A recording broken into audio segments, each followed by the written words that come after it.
चिन्तासन्तानहन्तारो यत्पादाम्बुजरेणवः स्वीयानां तान्निजाचार्यान् प्रणमामि मुहुर्मुहुः। यदनुग्रहतो जन्तुः सर्वदुःखातिगो भवेत् तमहं सर्वदा वन्दे श्रीमद्वल्लभनन्दनम्।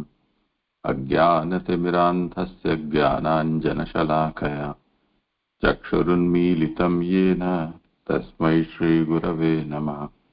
नमामि हृदये शेषे लीलाक्षीराब्धिशायिनं लक्ष्मीसहस्रलीलाभिः सेव्यमानं कलानिधिं। चतुर्भिश्च चतुर्भिश्च चतुर्भिश्च त्रिभिस्तथा षड्भिर्विराजते योऽसौ पञ्चधा हृदये मम। करो आरंभ।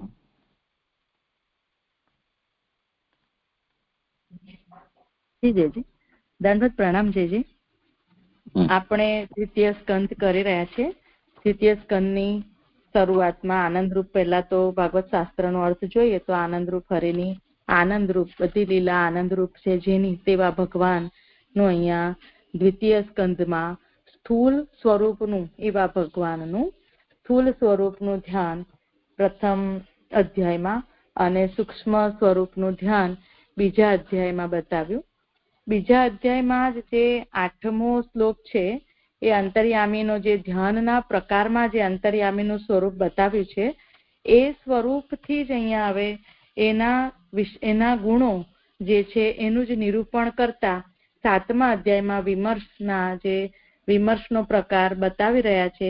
5, 6 અને 7 એ ઉત્પત્તિ અને ઉપપત્તિના 3 અધ્યાય છે. એમાં 7મો અધ્યાય જેમાં 5મા અધ્યાયમાં જળનું નિરૂપણ બધું કર્યું. અનિત્ય જનનમ નિત્ય પરિચ્છિન્ને સમાગમ નિત્ય અપરિચ્છિન્ન તનવ પ્રાકટ્યમ ચેતિ સાત્રિધા. એનાથી હવે જળ, જીવ અને હવે 6થા અધ્યાયમાં જીવનું નિરૂપણ કર્યું. અને 7મા અધ્યાયમાં અંતર્યામીના એટલે કે ભગવાનના જે અવતાર છે અંતર્યામીના જે અવતારો છે એની કથા આપણને અહીંયા 7મા અધ્યાયમાં કરી રહ્યા છે. એમાં પહેલા શ્લોકમાં આપણને કાલે આપણે જોયું કે વરાહ ભગવાનનું પ્રાકટ્ય કેવી રીતે થયું. એ વરાહ ભગવાનનું પ્રાકટ્ય એ સ્વરૂપ રૂપ કયું, વરાહ ભગવાનનું જે રૂપ છે એ એક અવતાર કયો. હવે બીજું નામ જે યજ્ઞ નારાયણ એ બીજા શ્લોકમાં આપણને પુરુષનો અવતાર, યજ્ઞરૂપ પુરુષનો અવતાર એમ કરી અને યજ્ઞ નારાયણનો અવતાર આપણને બીજા શ્લોકમાં કાલે આપણે એટલું વિવેચન જોયું. હવે ત્રીજો શ્લોક હું લઈ રહી છું. કોઈ બોલે છે? હા, ત્રીજો શ્લોક હું લઈ રહી છું. એમાં રહેતા એવું જે મારો અવાજ બરાબર સંભળાય છે? હા, બરોબર આવે છે. હા જી જી. તો હવે એમાં રહેતા એવું 2:8 ભગવાનના ધ્યાનમાં ભગવાનનું વિશેષણ કહેલું છે. એટલે અહીંયા જે આપણે બીજા સ્કંદના જે સૂક્ષ્મ ધ્યાન છે એમાં જે 8મા શ્લોકમાં આપણે જોયું રહેતા એટલે કે હૃદયના પોલાણમાં રહેતા એ જે કહ્યું છે એવા ભગવાનનું અહીંયા રહેતા એવું કહીને ભગવાનના ધ્યાનમાં ભગવાનનું વિશેષણ કહેલું છે એમ કરીને અહીંયા હવે આપણને ત્રીજા શ્લોકમાં શરૂઆત કરી રહ્યા છે. એના કેવલ વાસ રૂપ સ્વરૂપનો અહીં નિર્ણય કરવામાં આવે છે. રહેતા એટલે એનો વાસ છે, એવી રીતે વાસ રૂપ સ્વરૂપનો અહીંયા નિર્ણય કરવામાં આવે છે એમ કહી રહ્યા છે. હવે ગીતાજીનું વચન છે કે કોઈ એક ક્ષણ પણ કર્મ કર્યા વિના રહી શકતો નથી. ભગવદ્ ગીતાજીમાં જે કહ્યું છે કે નહીં કશ્ચિત ક્ષણમપી જાતુમ તિષ્ઠતિ અકર્મકૃત, તો કોઈ પણ ક્ષણ પણ કોઈ કર્મ કર્યા વિના રહી શકતો નથી એમ જે કહી રહ્યા છે વાક્ય પ્રમાણે કહે છે કે તેથી કેવલ કામ કર્યા વિના રહેવા માટે પોતે એ પ્રમાણે રહેતા બીજાને એમ રહેવાનું શીખવતા સાંખ્ય રૂપ શાસ્ત્ર રચ્યું એ નીચેના શ્લોકથી કહે છે. એટલે અહીંયા ગીતાજીના શ્લોકમાં કહ્યું છે કે કોઈ પણ મનુષ્ય છે એ ક્ષણ પણ કર્મ કર્યા વિના રહી નથી શકતો. તો એનાથી જે કપિલ ભગવાનનો અહીંયા જે અવતાર બતાવી રહ્યા છે 3જા શ્લોકમાં, તો એમાં કે છે કે હવે કામ કર્યા વિના રહેવા માટે, એટલે એ જે બતાવી રહ્યા છે એમાં આત્મા અને અનાત્માનું જ્ઞાન, એ જ્ઞાનની પ્રોસેસમાં અને કંઈ પણ કરવાનું કર્મ કર્યા વિના, એમ એનું તાત્પર્ય અહીંયા આપણે સમજી શકીએ છીએ. તો કર્મ કર્યા વિના રહેવા માટે અને પોતે પણ એ જ પ્રમાણે રહી રહ્યા છે, એટલે કે જ્ઞાનની પ્રાપ્તિ કરાવી રહ્યા છે અને પોતે પણ જ્ઞાન પ્રાપ્ત કરીને કોઈ પણ પ્રકારનું કર્મ નહીં કરીને રહી રહ્યા છે અને બીજાને પણ એવી જ રીતે રહેવાનું શીખવવા માટે સાંખ્યરૂપ શાસ્ત્રની રચના કપિલ ભગવાને કરી, એમ નીચેના શ્લોકથી આપણને કહી રહ્યા છે. યજ્ઞે ચ કર્દમ ગૃહે દ્વિજ દેવહૂત્યામ સ્ત્રીભિઃ સમમ નવભિઃ આત્મગતિમ સ્વમાત્રે ઊચે યયાત્મ સમલમ ગુણસંગ પંકમસ્મિન વિધુય ધૂય કપિલસ્ય ગતિમ પ્રપેદે. અસ્મિન વિધુય એવું છે, કપિલસ્ય ગતિમ પ્રપેદે. અને હે દ્વિજ, કર્દમના ઘરમાં 9 સ્ત્રીઓ સાથે દેવહૂતિમાં ઉત્પન્ન થયા. પોતાની માને આત્માની ગતિ કહી, જેનાથી ગુણોના સંગના કાદવરૂપ અંતઃકરણના પાપને આમાં કાઢી નાખીને કપિલની ગતિ પ્રાપ્ત કરી. હવે હું સુબોધિનીજી લઉં છું. માત્ર સ્થિતિ જણાવવા માટે આવિર્ભૂત થયેલ હોવા છતાં પણ, જેમ સર્વ કરતા પણ કરતો નથી, માત્ર સ્થિતિ જણાવવા માટે આવિર્ભૂત થયેલ હોવા છતાં પણ જેમ સર્વ કરતા પણ કરતો નથી એમ બોધ કરશે, તેમ સર્વત્ર ઉત્પન્ન થયેલ હોવા છતાં પણ ઉત્પન્ન થયેલ નથી એવું જણાવવા અને ઉત્પન્ન થયો એમ કહેલું છે. એટલે જે આપણને ઉત્થાનિકામાં બતાવ્યું એ જ રીતે કે માત્ર સ્થિતિ જણાવવા માટે, એટલે અહીંયા આવિર્ભૂત થયા છે કપિલ ભગવાન, પણ બધું કરવા છતાંય પણ એ કંઈ કરતા નથી. એ રીતનો એ સાંખ્ય શાસ્ત્રનો પ્રચાર કરશે અને સાંખ્ય શાસ્ત્રને પોતે રચે છે અને પોતે કહી રહ્યા છે એ રીતે, એટલે બોધ કરશે. અને ઉત્પન્ન થયેલ હોવા છતાં પણ એ પોતે ઉત્પન્ન થયેલા નથી એવું બતાવવા આપણને અહીંયા કહી રહ્યા છે કે અને દેવહૂતિમાં ઉત્પન્ન થયા.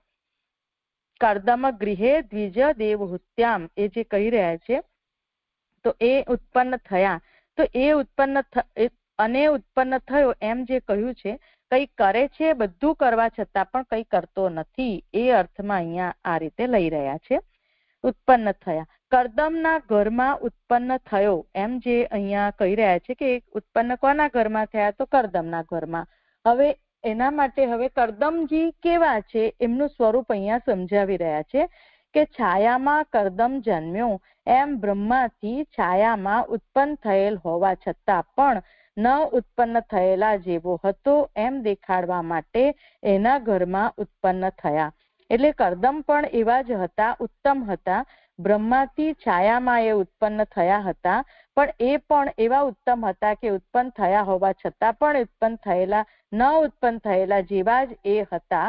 એમનું સ્વરૂપ બતાવી રહ્યા છે ને એટલા માટે જ અહીંયા એમના ઘરમાં કર્દમ ગૃહે એવું પણ કહીને એ જ બતાવવા માંગી રહ્યા છે કે કપિલ ભગવાન પણ એવા જ છે કે ઉત્પન્ન થયા છતાં પણ ઉત્પન્ન નથી થયા, ભગવાન જ છે. તો એટલા માટે પણ એવું છે. અને કર્દમનું સ્વરૂપ પણ એવું છે કે કર્દમના ઘરે કેમ ભગવાન ઉત્પન્ન થયા એનું પણ આપણને આ રીતે બતાવી રહ્યા છે. વળી કર્દમ એટલે કાદવ, કર્દમનો અર્થ એક કાદવ પણ થાય છે, પણ કાદવ એનું કર્દમનું ઘર જલ છે. એટલે એવા જે કર્દમ છે એ અતિ શુદ્ધ જલમાં અને કમલ અને ખખરા પેઠે નિર્લેપપણું જણાવવા ઉત્પત્તિ કહી. તો એ અતિ શુદ્ધ જલમાં, કાદવમાં, કર્દમનો અર્થ કાદવ થાય છે, પણ એનું ઘર જે છે એટલે જલમાં કાદવ હોય છે. એવી રીતે કર્દમ જે છે એ કાદવમાં જેમ કમલ ખીલે એવા એ કર્દમજી હતા. એટલે અહીંયા અતિ શુદ્ધ જલમાં એમ એમના માટે શબ્દ પ્રયોગ એટલા માટે કરી રહ્યા છે કે એ એવા ઉત્તમ હતા. અને કમલ અને ખખરા પેટે, એટલે કમલ પણ એવો છે કે જે આપણને ગીતાજીમાં પદ્મપત્ર મીમાંબસા કરીને કહી જ રહ્યા છે. તો એવા કમલ અને ખખરા, એના જે પાન હોય છે તે એવા હોય છે કે એના પર જલ પણ રહી નથી શકતું, એટલે એ જલ સાથે સંપર્ક થવા છતાંય પણ એ નિર્લેપ રહી શકે છે. એવા નિર્લેપપણું જણાવવા માટે અહીંયા કરદમજીની પણ ઉત્પત્તિ આ રીતે કહી છે. ક્રી ધાતુને કર્તાના અર્થવાળો ક્વિપ પ્રત્યય લગાડી ગુણ અને લોપ કરતા કર થાય છે. કાર્ય કરનાર થઈ કર, એટલે આ વ્યુત્પત્તિથી અર્થ કરદમજીનો કરી રહ્યા છે કે આવી રીતે ક્રી ધાતુને ક્વિપ પ્રત્યય લગાડીને લોપ કરતા કર થાય છે, અને કાર્ય કરનાર હોવાથી એ કર, અને જે દમઃ એટલે કે દમ રૂપ થાય છે તે કરદમ. કરદમ એ ઇન્દ્રિયોનો સંયમ છે, એટલે દમ એટલે ઇન્દ્રિયોના સંયમ રૂપ દમ. એવા એ કરદમ છે કે જે ઇન્દ્રિયોનો સંયમ સારી રીતે કર્યો છે એમને. તેથી કરે છે અને નથી કરતા, એટલે એ કરી રહ્યા છે તેમ છતાંય પણ એ નથી કરતા એવી રીતે જ એ કરી રહ્યા છે, કેમ કે એ નિર્લેપ છે, એ લેપાતા નથી. એ અર્થમાં કરે છે અને નથી કરતા એવું સ્વરૂપ જ છે, એવું કરદમનું સ્વરૂપ આપણને અહીંયા બતાવી રહ્યા છે. એવા કરદમમાં ઉત્પન્ન થનાર સાંખ્યની પ્રવૃત્તિ કરાવનારો થાય. આવા કરદમમાં જે ઉત્પન્ન થયા કપિલ ભગવાન, એ જ સાંખ્યની પ્રવૃત્તિ કરાવનારો થઈ શકે. એ રીતે અહીંયા કરદમજીની ઉત્તમતા આવી રીતે બતાવી, નિર્લેપપણું બતાવીને કપિલ ભગવાન એમને ત્યાં ઉત્પન્ન થયા એવી રીતે બતાવી રહ્યા છે, જેમને સાંખ્યની પ્રવૃત્તિ કરી. હે દ્વિજ એવું સંબોધન નારદ એવો ન હોવાથી એનું અપમાન જણાવનારો છે. એટલે અહીંયા બ્રહ્માજી નારદજીને કહી રહ્યા છે.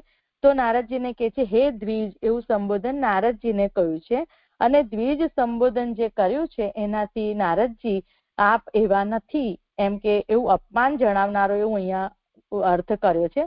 પણ અપમાન એટલે કે એમની એ રીતે એમનો સંયમ નથી. જેવો સંયમ ઇન્દ્રિયોનો સંયમ કરદમજીનો છે એવો સંયમ નારદજીનો નથી એવું કહેવા માટે એ કામ નિંદા જેવા અર્થમાં કર્યું હોય એવી રીતે કર્યું છે. અપમાન જણાવનારો છે એવો અહીંયા બહુ એવો લાગે છે અર્થ, જાણે અપમાન એટલે, પણ એમની એક અર્થમાં નિંદા કરી છે એવું આપણે સમજવું જોઈએ.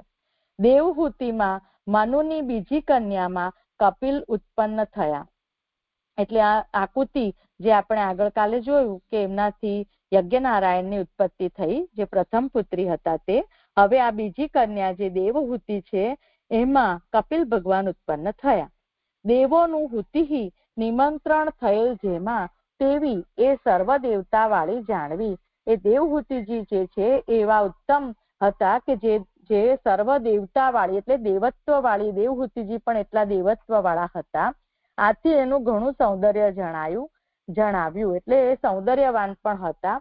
સર્વ દેવતા વાળી જાણવી એમાં થોડુંક એટલું નથી સમજાતું, જે આપ પછી કહેજો કે નિમંત્રણ દેવોનું હુતિ નિમંત્રણ થયેલ જેમાં તેવી એ સર્વ દેવતા વાળી જાણવી, એમાં એટલું જરાક આપ સમજાવજો. આથી એનું સૌંદર્ય એટલે એને જોડ્યું છે ને કે એમનું સૌંદર્ય જણાવ્યું. એટલે આપણે તૃતીય સ્કંદમાં એ રીતે પણ એનો વિષય આવી રહ્યો છે કે જયારે ખેલતા હતા તો વિમાનમાં દેવો જઈ રહ્યા હતા તો એ પણ ભાન ભૂલી જાય છે, દેવતાઓ પણ. એવું દેવહૂતિ માટે વિવરણ આવ્યું છે. તો એવો કંઈક અર્થ એમના સૌંદર્યથી કદાચ એવો અર્થ હોય એવું પણ જણાય છે. તો આપ જે જરાક કહેજો. આગળ કે છે નવ સ્ત્રીઓ સાથે દેવહૂત્યામ સ્ત્રીભિ સમમ નવભિ, એ જે વાત અહીંયા મૂળમાં કરી છે એમાં આપણે જોઈએ તો કે છે કે નવ સ્ત્રીઓ સાથે શબ્દોથી એમ કહેલ છે કે પ્રકૃતિના 3 ગુણોના અભિમાન વાળા દેવતાઓ કર્તાપણાના નિમિત્તથી સાથે જ લાવેલ હતા, જેથી પોતે અકર્તા રહે અને એવો કરનારી થાય. એટલે અહીંયા જે 9 પુત્રીઓ દેવહૂતિજીને કરદમ અને દેવહૂતિજીને 9 પુત્રીઓ થઈ. તે 9 પુત્રીઓ પ્રકૃતિના જે સાત્વિક રાજસ તામસ ગુણો છે એના મિશ્રણ જે 9 પ્રકાર થાય છે એ 9 પ્રકારથી આ 9 પુત્રીઓ જન્મી. અને એ 9 પુત્રીઓ જે ગુણના અભિમાન વાળા જે દેવતાઓ છે એ દેવતાઓના કરતાપણાથી, કારણ કે પ્રકૃતિથી જ કાર્ય થાય છે, તો આ પ્રકૃતિના ગુણવાળી જે 9 પુત્રીઓ ઉત્પન્ન થઈ એ કર્તાપણાના નિમિત્તની સાથે જ એ આવી હતી. અને એટલા માટે ભગવાને કેમ આવું કર્યું, કપિલ ભગવાન આવી રીતે અવતરિત થયા તો કે છે પોતે અકર્તા રહે. કારણ કે આ જે પ્રકૃતિના ગુણો છે એ ભગવાનને તો અસર નથી કરતા, ભગવાન તો નિર્ગુણ છે, એ તો ભગવાન અવિકૃત છે. એટલા માટે અહીંયા કે છે કે પ્રકૃતિના ગુણો જે છે એના અભિમાન વાળા દેવતાઓના કરતાપણાના નિમિત્તે એ સાથે આવેલી અને ભગવાન પોતે અકર્તા રહ્યા, એટલે એ જે સ્ત્રીઓ છે એ કરનારી થાય એમ અહીંયા કહી રહ્યા છે. એટલે એ કાર્ય એ સ્ત્રીઓથી થશે, એટલે ભગવાન પોતે અકર્તા રહી શકશે, એ રીતે અહીંયા કહી રહ્યા છે. એવો બહેનો જણાવેલી હોવાથી એઓનો જેની સાથે સંબંધ થાય તે જ કરતા, પરંતુ સંપૂર્ણ રીતે સંબંધ વિનાનો હોય તે કરતા નથી, એવો સાંખ્ય સિદ્ધાંતમાંનો નિયમ જણાવ્યો. એટલે આ બહેનો જણાવેલી હોવાથી એઓનો જેની સાથે સંબંધ થાય પછી તે જ કરતા, એટલે મને અહીં સંબંધ થાય પછી ફૂલ પોઈન્ટ છે, તો એમાં કોમા આવી શકે છે કે આ એવો બહેનો જણાવેલી હોવાથી, એવી રીતે જે વાત કરી છે ને, તો એ કદાચ કોમા હોય એવું લાગે છે, નહીં તો અલગ વાત હોય તો તે જ કરતા એવું કરીને આપી રહ્યા છે ને, એટલા માટે જે પૂછી રહી છું. એના સાથે સંબંધ થાય એ કરતા થાય, પરંતુ કપિલ દેવજી તો એમનાથી સંબંધ ન રહ્યા એટલે એ અકર્તા રહ્યા છે. હા જી, હા સમજાય. એટલે એઓનો જેની સાથે સંબંધ થાય તે જ કરતા, પરંતુ સંપૂર્ણ રીતે સંબંધ વિનાનો હોય તે કરતા નથી, એવો સાંખ્ય સિદ્ધાંતમાંનો નિયમ જણાવ્યો. પોતાની માને આત્મગતિ કહી શબ્દથી અવતારનું પ્રયોજન કહેલું છે. એટલે અહીંયા આત્મગતિમ સ્વમાત્રે, પોતાની માતાને આત્મગતિની પ્રાપ્તિ કરાવી, એ વિશે હવે કે છે કે પોતાની માને આત્મગતિ કહી શબ્દથી અવતારનું પ્રયોજન કહેલું છે, કારણ કે જેના હૃદયમાંથી સાંખ્યશાસ્ત્ર ઉત્પન્ન થાય તે જ એનો મુખ્ય અધિકારી છે, અને પોતાની અંદરની ઉત્પન્ન કરનારી હોવાની બુદ્ધિનો નાશ કરવા માતાને આત્માના સ્વરૂપરૂપ સાંખ્યશાસ્ત્ર કહ્યું. એટલે અહીંયા એમના અવતારનું પ્રયોજન જ એ છે કે સાંખ્યશાસ્ત્રનું પ્રવર્તન કરવું, અને માતાને ઉપદેશ પણ અહીંયા આપી રહ્યા છે, એમનો ઉદ્ધાર એમનાથી થશે. તો એ રીતે એમના અવતારનું પ્રયોજન કર્યું, અને એ સાંખ્યશાસ્ત્ર જે ઉત્પન્ન કર્યું એની મુખ્ય અધિકારી દેવહૂતિજીને બતાવી રહ્યા છે કે દેવહૂતિજી એ મુખ્ય અધિકારી છે, અને એટલે જે પોતાની અંદરની ઉત્પન્ન કરનારી હોવાની બુદ્ધિનો નાશ કરવા, એટલે એ માતા છે, તો માતા હોવાથી એમને જે પુત્ર કપિલ ભગવાન પુત્ર તરીકે અવતરિત થયા છે, એટલે એ પુત્ર મારો છે, કપિલ ભગવાનને મારો પુત્ર છે એવો જે આસક્તિ, એવો મોહ જે એમને ઉત્પન્ન થયો છે, તો એવી બુદ્ધિનો નાશ કરવા માટે માતાને આત્માના સ્વરૂપરૂપ સાંખ્યશાસ્ત્ર કહ્યું. આત્મા અને અનાત્માનો વિવેક કરી અને સ્વરૂપરૂપ સાંખ્યશાસ્ત્ર કહ્યું. આસુરી પણ સાંખ્ય ભણેલો, એટલે આસુરી પણ સાંખ્ય તત્વ કૌમુદીમાં આપણે જોઈએ છે કે આસુરીને શિષ્ય તરીકે ભણાવ્યું છે, અને પછી આસુરીએ આગળ પ્રવર્તન એમનું કર્યું છે, સાંખ્યશાસ્ત્રનો પ્રચાર કર્યો છે, એ આપણે જોઈએ છીએ એમાં. તો એવી રીતે અહીંયા કહી રહ્યા છે કે આસુરી પણ જેમ દેવહૂતિજી સાંખ્ય ભણ્યા એમ આસુરી પણ સાંખ્ય ભણ્યો, છતાં પણ એનો સાંખ્યનો પ્રચાર કરનાર તરીકે જ ઉપયોગ હોવાથી એ મુખ્ય અધિકારી ના હતો, આ તો મુખ્ય અધિકાર વાળી હતી. એટલે એમને તો ખાલી આસુરીને તો પ્રચાર કરનાર તરીકે જ એમનો ઉપયોગ હતો, અને મુખ્ય અધિકારી તરીકે ના હતો. અને આ જે દેવહૂતિજી તે મુખ્ય અધિકાર વાળા હોવાથી જ એમને આ રીતે એમને ઉપદેશ કર્યો, ને એમને ફલિત થયો આત્મગતિ સ્વમાત્રે, એટલે એમને આત્માની ગતિ પ્રાપ્ત થઈ, એમ આપણને કહી રહ્યા છે.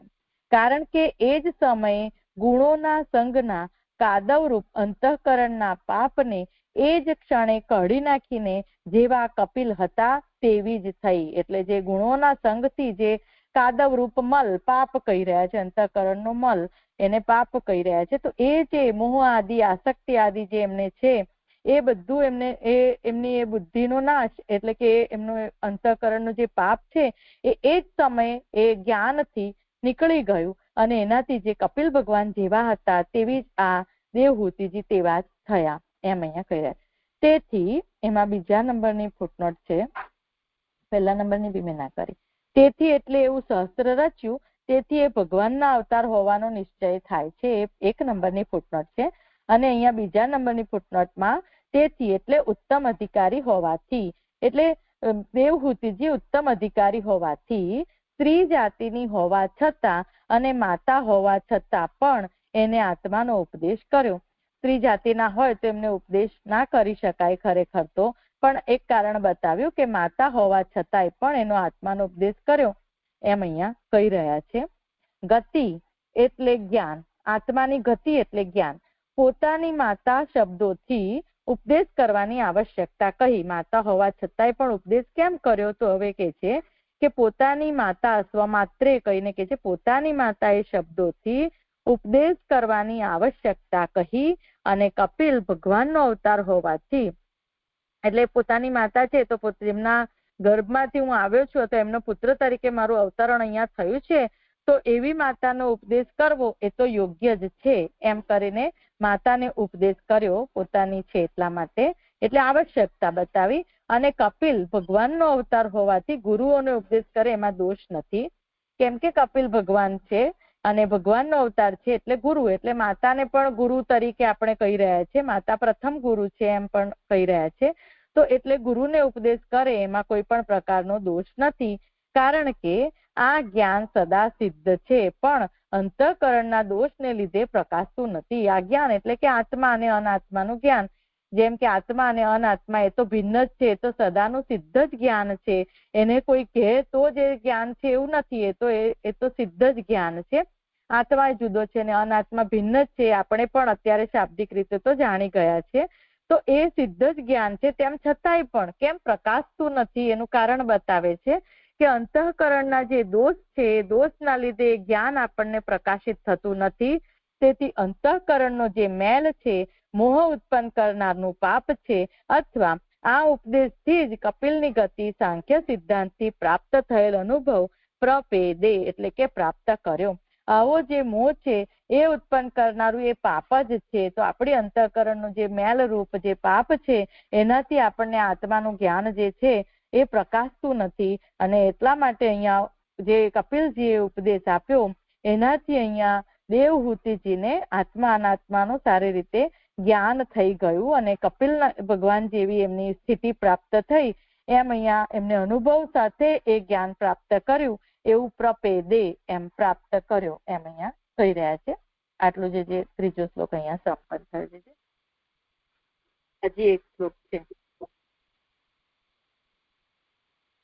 કોઈને કઈ પ્રશ્ન હોય તો.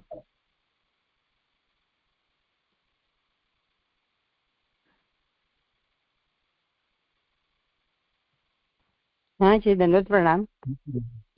આમાં આસુરી પણ સાંખ્ય ભણેલો, એટલે આ જે આસુરી છે એને સાંખ્યનું પ્રવર્તન, પણ એ નિરીશ્વર સાંખ્યની વાત કરી છે કે આસુરી કોઈ બીજું લેવાનું?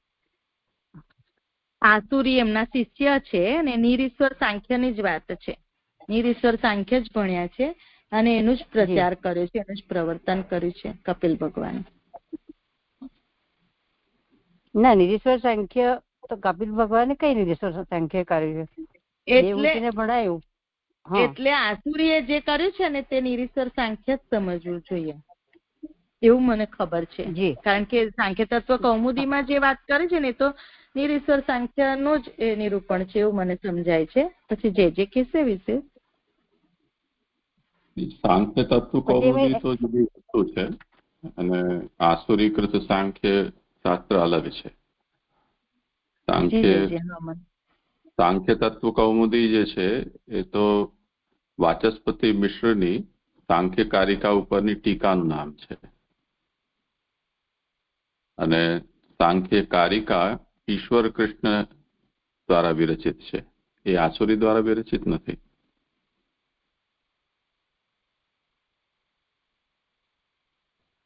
આસુરી એમના શિષ્ય છે એવું નિરૂપણ મને એવું ધ્યાન છે, એટલા માટે જે મેં એવું કહ્યું. તો નહીં, આસુરી તો શિષ્ય છે પણ સાંખ્ય તત્વ કૌમુદી કે સાંખ્ય કારિકા આસુરી દ્વારા રચિત નથી એમ હું કહી રહ્યો છું. જી જી જી, હા હા જી જી, ઠીક છે. કારણ કે આગળ લખી પ્રચાર કરનાર તરીકે જ ઉપયોગ હોય છે. કપિલના શિષ્ય આસુરી હતા એ તો અહીંયા જ કહેલું છે, એટલે એમાં તો કોઈ મતભેદ નથી. કેવલ પ્રશ્ન એટલો જ છે કે સાંખ્ય કારિકા અને સાંખ્ય તત્વ કૌમુદી આ બે સાથે આસુરીનો કોઈ સંબંધ નથી. જી જી જી. એટલે આસુરીએ જે કહ્યું છે, પ્રચાર કર્યો છે, એ શેશ્વર સાંખ્ય જ સમજવાનું. તો પછી એ જુદો વિષય છે. શેશ્વર છે કે નિરીશ્વર એ બીજો વિષય છે. હા, એટલે તો આ વાતને સ્પષ્ટ કરી લેવી જોઈએ કે તત્વકૌમુદી કારિકા એ આસુરી વિરચિત નથી. તત્વકૌમુદી મિશ્ર વિરચિત છે અને કારિકા ઈશ્વર કૃષ્ણ વિરચિત છે. આસુરીએ જે પણ સાંખ્ય શાસ્ત્ર કહ્યું છે એ આનાથી અલગ છે અને કપિલથી પણ અલગ છે. અચ્છા, આસુરીએ જે કહ્યું કપિલથી પણ અલગ છે. હા. અચ્છા, હા જી જી. તો કપિલ ભગવાનના એ શિષ્ય છે, કપિલ ભગવાને જે કહ્યું એ એમને નહીં કરીને જુદું કર્યું, નિરીશ્વર કર્યું, એવી રીતે સમજવાનું. એનો પ્રચાર કર્યો એવું કહ્યું ને અહીંયા, એના એ પ્રચારક રહ્યા છે, એના અધિકારી નહીં. એટલે કપિલદેવજીએ જે ઉપદેશ, મુખ્ય મુદ્દો અહીંયા એ જ છે કે માતાને આ સાંખ્યનો ઉપદેશ ફલિત થયો અને આસુરીને કેમ નહીં, અહીંયા એના અધિકારી કેમ કહેવામાં આવી રહ્યા છે માતાને. એમાં આ જ સમાધાન કર્યું ને કે માતા એનું અનુષ્ઠાન પણ કર્યું, ઉપદેશનું કેવલ શ્રવણ જ ન કર્યું પરંતુ ગ્રહણ પણ કર્યું. તે કારણે એમને ફલિત થયું છે. એની કારણે એ મુખ્ય અધિકારી છે. અને આસુરી જે છે એ કેવલ ભણ્યા અને એનો પ્રચાર કર્યો, એનો ઉપયોગ ન કર્યો. એ કારણે એમનો આમાં મુખ્ય અધિકાર ન હતો, એટલે એમને ફલિત ન થયો. જી જી જી જી. ધન્યવાદ, પ્રણામ જીજે. જીજે, અહીંયા જે એ દ્વિજ કહીને જે નારદજીનું અપમાન કર્યું એ શેના માટે કર્યું એને સમજમાં આવ્યું. હા, કરો સમાધાન. અલ્પેશભાઈ ફરી પૂછો ને, મને જરા સંભળાયું નથી. હા, ને હે દ્વિજ કરીને નારદજીને જે સંબોધન કરીને એમ કીધું ને કે અપમાન જણાવવાનું વાક્ય છે, એ અપમાન શેના માટે કર્યું, શું કામ કર્યું એને સમજમાં આવ્યું. હા, એટલે મેં નિરૂપણ કર્યું ને ત્યારે મેં બોલી કે અપમાન એવો મોટો શબ્દ લાગે છે આપણને, અપમાન કર્યું, પણ એવું નથી. હે દ્વિજ એવું નારદજીને જે કહ્યું, તો કરદમને આટલા ઉત્તમ બતાવ્યા જે ઇન્દ્રિયોના સંયમ વાળા, તો એવા સંયમ વાળા નારદજી તમે નથી એવું અહીંયા કહી રહ્યા છે. એટલે જે ઉત્તમ પ્રકારના કરદમજીનો જે સંયમ છે એવો આપનો સંયમ નથી એમ નારદજીને કહી રહ્યા છે. બસ એટલા જ અર્થમાં અપમાન જણાવનારો છે એવું કહી રહ્યા છે અહીંયા.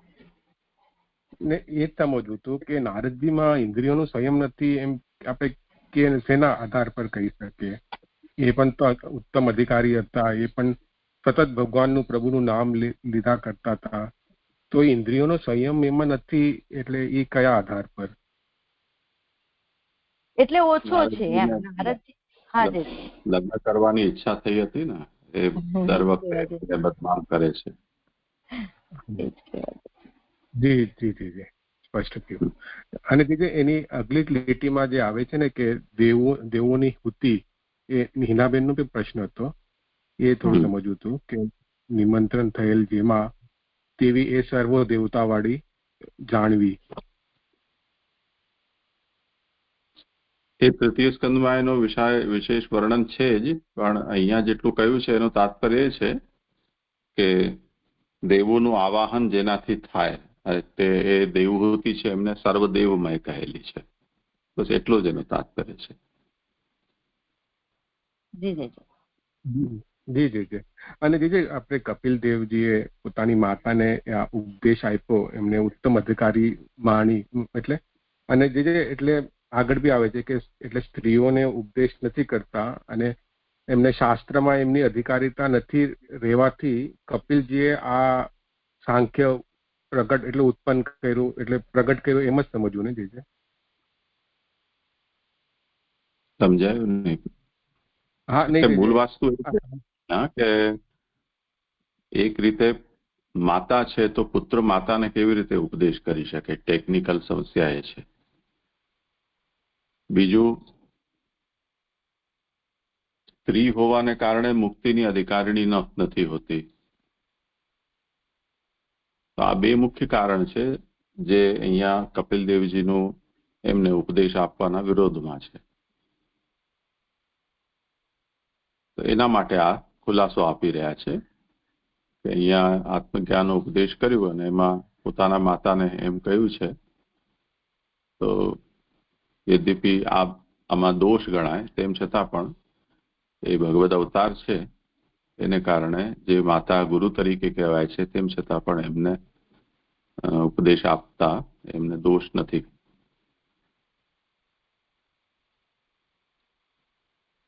જી જી જી સ્પષ્ટ થયું. જી પણ એ જે બીજી ફૂટનોટ પર જે તેથી આવ્યું છે ને, તેથી સ્ત્રી જાતિ હોવા છતાં, અને તેથીનો જે અર્થ કર્યો છે કે એટલે ઉત્તમ અધિકારી હોવાથી, તો એમની માતા ઉત્તમ અધિકારી એટલે સ્ત્રી જાતિની હોવા છતાં ઉત્તમ અધિકારી હતા એમ સમજવું ને? જી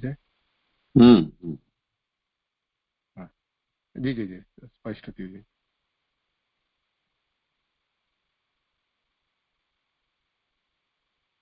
અને જે આમાં એ કીધું ને કે દેવોનું, જી જી જી ક્ષમા, એટલે ઇયંતુ મુખ્યાધિકારિણી યતઃ તદૈવ આત્મશમલમ ગુણસંગ પંકલક્ષણમ તસ્મિન્નેવ ક્ષણે વિધૂય કપિલસ્ય ગતિમ પ્રપેદે.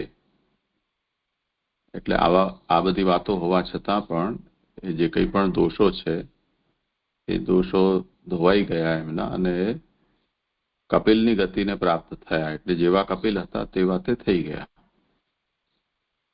તો જેવા કપિલ હતા તેવા થઈ ગયા, તેથી સ્ત્રી જાતિના હોવા છતાં, માતા હોવા છતાં પણ એમને આત્મ ઉપદેશ કર્યો.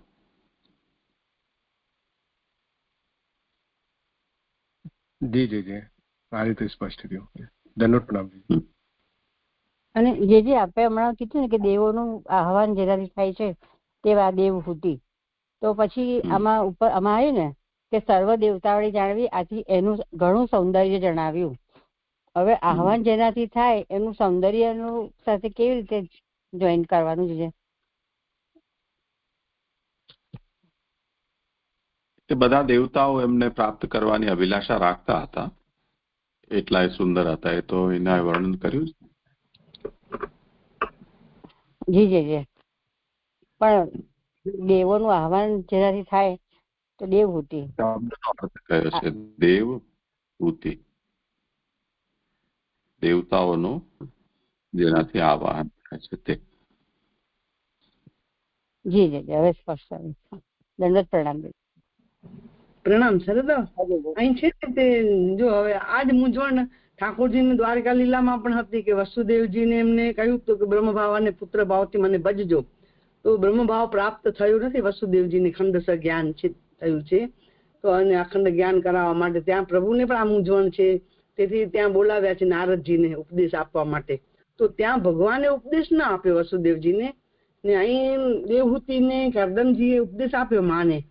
તો મને જરા કઈ સ્પષ્ટ કરવું છે કે એવું કેમ ભગવાન ત્યાં એમને એમ છે કે વસુદેવજી સમજતા નથી મને કે દેવોમાં ઉત્તમ છે એવું સમજે છે, આખી બ્રહ્માંડના અધિપતિ છે એવું નથી સમજતા, બ્રહ્મભાવ નથી થયો. તો અહીં જરા સ્પષ્ટ થઈ જાય છે, તો પૂછું છું. સરદાવા પ્રણામ. કરો સમાધાન. આ મને એવું સમજાય છે કે એવી એમની વસુદેવજીની એટલી અધિકારીતા હતી, તો ભગવાને પોતે ઉપદેશ નહીં આપી. અને આપણે એકાદશ સ્કંદમાં જોયું કે નારદજી પાસે આત્મતત્વનો ઉપદેશ એમને નારદજી પાસેથી અપાવ્યો ત્યારે ત્યાં.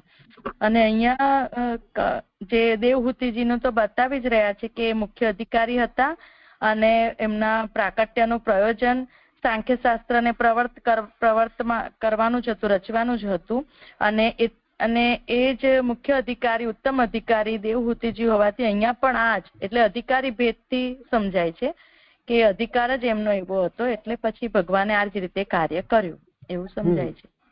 પણ 10મા સ્કંદમાં છે, 11માં નથી. હા પ્રસંગ 11માં પણ શરૂઆતમાં આપણે જોયું હતું ને. નહીં આ તો છે ને આ ત્યાં હજી ગુણ સ્તુતિ શરૂ થાય છે ને. હા 6 અધ્યાયો પહેલાની વાત છે. જયારે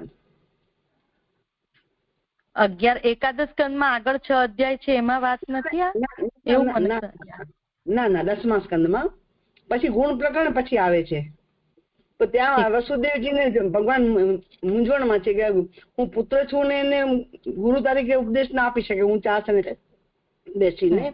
તો વિચાર નારદજી પધાર્યા અને નારદજી પાસેથી એમને ઉપદેશ અપાવ્યો એવી કથા છે. તો હું એમ પૂછું છું કે એ પણ ત્યાં ગુરુ રૂપે હતા પિતા, પણ આ ગુરુ રૂપે છે માતા, મોટા તો છે ને.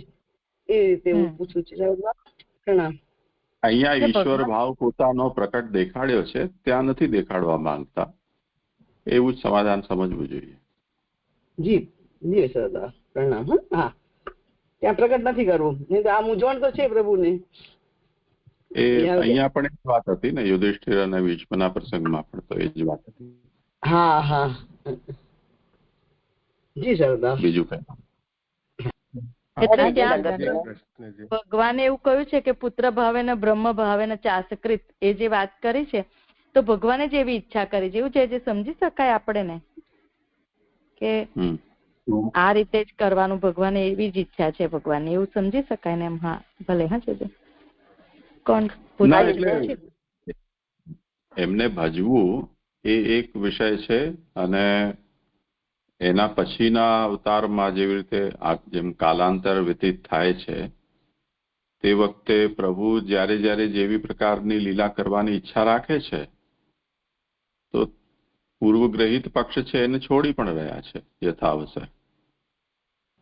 જી જી. તો વરુણના પાશના સંબંધમાં જેમ આવે છે તો ત્યાં પોતાનું દેવાધિદેવત્વ પ્રકટ બતાવ્યું પણ છે, પણ જેમ યશોદાજીને મુખમાં બધું દર્શન કરાવ્યું ને પછી વિસ્મરણ પણ થઈ જાય એવું ઈચ્છે છે, એવી રીતે અહીંયા પણ સમજવું જોઈએ.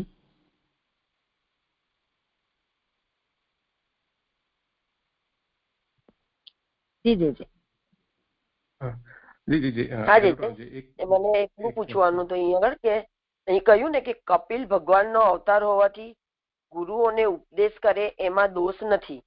તો ગુરુ તરીકે તો અહીંયા માતા કહ્યા, પણ અહીંયા બહુવચન છે અહીંયા ગુરુઓને, એટલે મને એવું લાગ્યું કે માતાને તો એમને કર્યો જ છે સ્ત્રી તરીકે હોવા છતાં પણ, અને માતા હોવા છતાં પણ એમને ઉત્તમ અધિકારી હોવાને લીધે કર્યો છે. તો હું એમ સમજી કે ગુરુઓને એટલે બીજા એમના ઋષિઓ વગેરે હશે, તો કેમ કે બહુવચન છે તો કેમ બહુવચન છે એ હું પૂછવા માંગુ છું. જે દંડવત પ્રણામજી.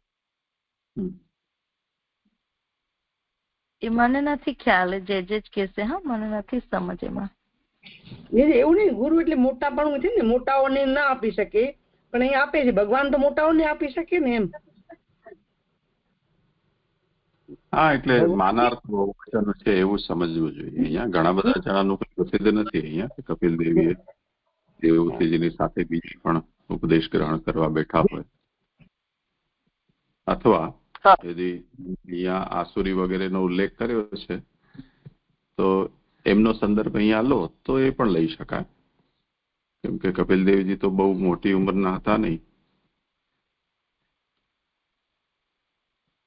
તો તે સિવાયના પણ મોટા હોય જેને ઉપદેશ આપ્યો હોય એના માટે બહુવચન શબ્દ વાપરે. હાજી હાજી, દંડવત પ્રણામ. જે દંડવત પ્રણામ. અહીંયા જે ઈનાબેન અહીંયા તેથી છેલ્લી લાઈન છે ને 208 કે વળી કરદમ કાદવનું ઘર જલ છે, એટલે તેથી અતિ શુદ્ધ જલમાં અને કમલ અને ખાખરા પેટે નિર્લભપણું જણાવવા ઉત્પત્તિ કહી.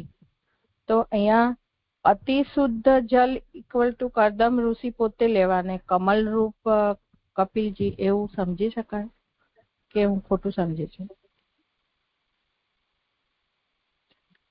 ના, અહીંયા તો મને એવું નથી લાગતું, કારણ કે અતિ શુદ્ધ જલમાં એમનું ઘર જલ છે, કાદવનું ઘર જલ છે, તેથી અતિ શુદ્ધ જલ એટલે ઘર છે એમનું, અને એમાં કમલ અને ખખરા પેઠે એટલે કરદમજી ઉત્પન્ન થયા છે એવું જ સમજાય છે એમાં, કે એવા છે ને નિર્લેપ છે. આટલા ભોગ ભોગવ્યા છતાં તૃતીય સ્કંદમાં વિશેષ આવશે એનું બધું વર્ણન, પણ એ એટલા ભોગ ભોગવ્યા છતાંય પણ એ તરત ત્યાગ કરીને પુત્ર થશે ત્યાં સુધી હું રોકાઈશ એમ જે એમને કહ્યું હતું, તો તરત એમને સંન્યાસ લીધો છે.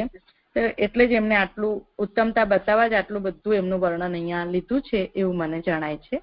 તો કપિલ ભગવાન એટલે જ એમને ત્યાં અવતરિત થયા છે એવું પણ આપણને બતાવી રહ્યા છે. એટલા માટે આટલું પહેલા કરદમનું લીધું છે ને પછી કપિલ ભગવાનને બતાવી રહ્યા છે એવું મને સમજાય છે. કે હું અતિ શુદ્ધ જલમાં એમ વાપર્યું છે ને એટલે હું મિસગાઈડ થઈ. કારણ કે જલ એમનું ઘર છે એવું કહ્યું ને, ઘર છે કરદમ એટલે કરદમનું ઘર છે. કરદમમાં કપિલજી ઉત્પન્ન થયા છે ને, કપિલજી કમલ રૂપ નિર્લેપ છે એવું હું સમજી એટલા માટે. ના એવું પણ મને નથી સમજાતું, મને તો આ રીતે સમજાય છે. જે કેવી રીતે સમજવાનું છે બધું જ કપિલજી માટે, અરે કરદમજી માટે જ કહી રહ્યા છે ને આ બધું. એટલે જન્મ્યા થતા પણ ન જન્મ્યા આ વાતને અહીંયા સમજાવી રહ્યા છે. તો આ પરસ્પર વિરુદ્ધતા અહીંયા કઈ રીતે સમજી શકાય? તો એના માટે કહ્યું છે કે કરદમ એટલે કાદવ, કાદવ જલમાં થાય છે પણ આ અતિ શુદ્ધ જલમાં આ પેદા થયા છે. જેવી રીતે કે કમલ ઉત્પન્ન થાય છે તો એ જેવી રીતે કરદમ હોવા છતાં પણ એનાથી નિર્લિપ્ત હોય છે તેવી રીતે જન્મ્યા છતાં પણ નિર્લિપ્ત રહ્યા એ અર્થમાં એમને અહીંયા કહ્યું છે. હા એટલે કમળરૂપ કપિલજી લેવાશે ને, મારો ક્વેશ્ચન એ જ છે. જે છે કમલરૂપ એમને બે વાત બતાવી છે અહીંયા કે એક તો જન્મ્યા પણ છે અને એનાથી અલિપ્ત પણ છે. એટલે કૃ ધાતુથી કર અને દમ એટલે એમનું દમન, ઇન્દ્રિય સંયમ. તો કૃ ધાતુથી જન્મરૂપ ક્રિયા પણ બતાવેલી છે અને દમથી ઇન્દ્રિય સંયમ પણ બતાવેલું છે. તો જેવી રીતે ઉદાહરણમાં અહીંયા પુષ્કર પલાશ એમ કહેલું છે, જેવી રીતે ખાખરાના પત્તાઓ છે કે કમલ છે. જી જી એટલે આટલા બધું જે કીધું છે અતિ શુદ્ધ જલમાં અને કમલ ખાખરા એ બધું કરદમ ઋષિને માટે જ કહેવામાં આવ્યું છે, રાઈટ? હા જી જી દંડવત પ્રણામ.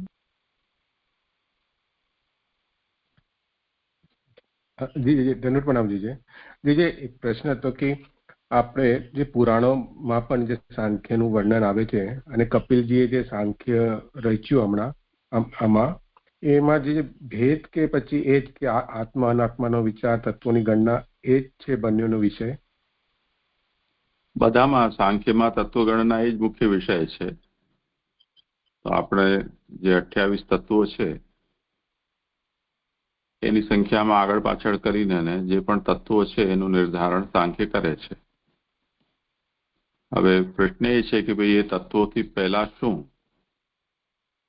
તો એના વિષયમાં એ ઈશ્વરથી એ તત્વો પ્રકટ થયા છે એવું નિરૂપણ કરનારું કોઈ હોય તો એ શ્રેષ્ઠ સાંખ્ય છે. જો ઈશ્વરના વિષયમાં ચૂપ છે તો એ નિરીશ્વર છે. તો આપણે ત્યાં એ પરંપરા રહી છે ને કે જે કંઈ પણ નવું તમે શરૂ કરો તો એને જૂના સાથે જોડો. તો કોઈ પણ વસ્તુ શરૂ થાય ને, જેમ આજકાલ આપણે સોશિયલ મીડિયામાં ને જે ઓનલાઈન શોપિંગનું એ જોઈએ છીએ તો ખાટલા હોય તો એને આગળ વૈદિક ખાટલા એવું લખી દે, દાંતણ હોય તો વૈદિક બ્રશ, વેદ સાથે જોડી દે. આ વૃત્તિ હમણાં જ પેદા થઈ છે એવું નથી, પહેલેથી રહેલી છે.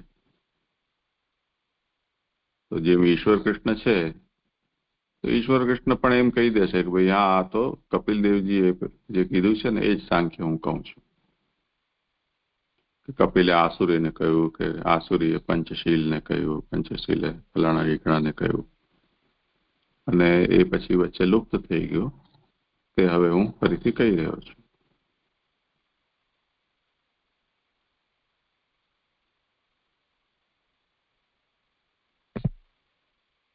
જી જી જી સ્પષ્ટ કરી. ધન્યવાદ પ્રણામ.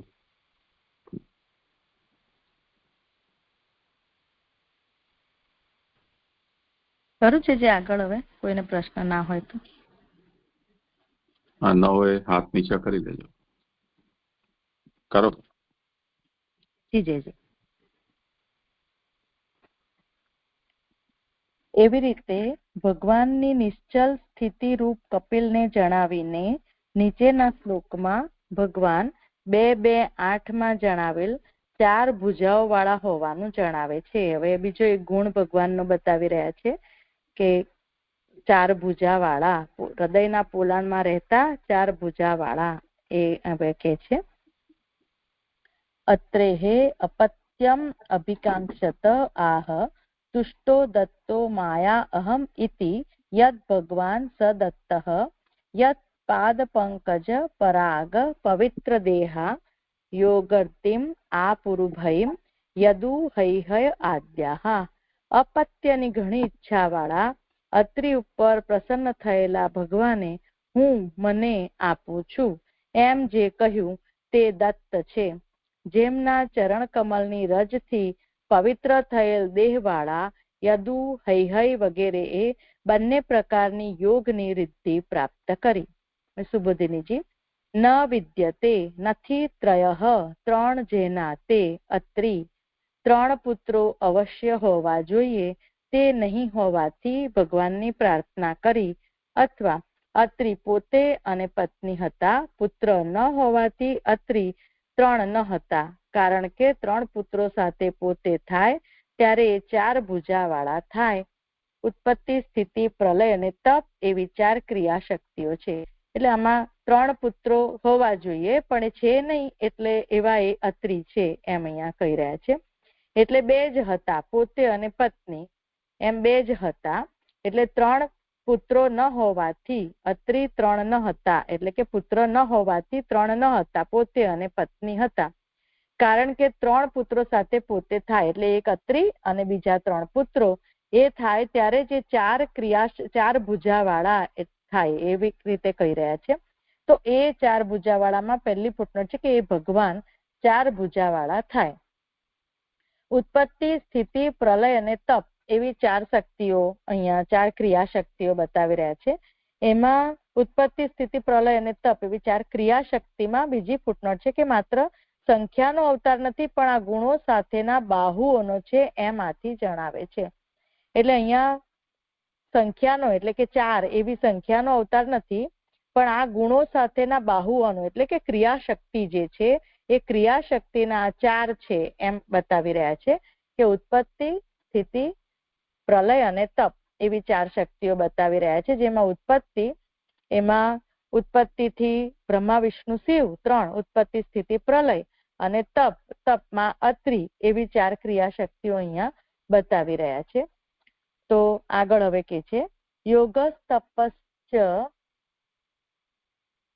જેમાં આપણે ચતુર્થ સ્કંદમાં જોઈએ તો એમાં 15મો શ્લોક છે કે અત્રિની સ્ત્રી અનસુયાએ દત્ત, દુર્વાસા અને ચંદ્ર નામના અનુક્રમે વિષ્ણુ, શિવ અને બ્રહ્માના અંશથી ઉત્પન્ન થયેલા પરમ યશસ્વી પુત્રોને જન્મ આપ્યો. એ ઉત્પત્તિ, સ્થિતિ અને લય એ 3ના આ રીતે અહીંયા બતાવી રહ્યા છે.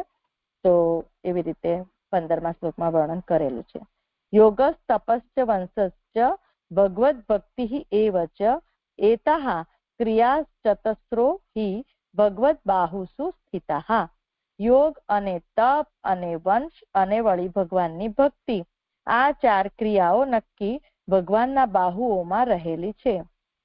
એમાં 3 નંબરની ફૂટનોટ છે કે તપ એ દુર્વાસાનું અને ભક્તિ અત્રિની એમ અહીંયા બતાવી રહ્યા છે.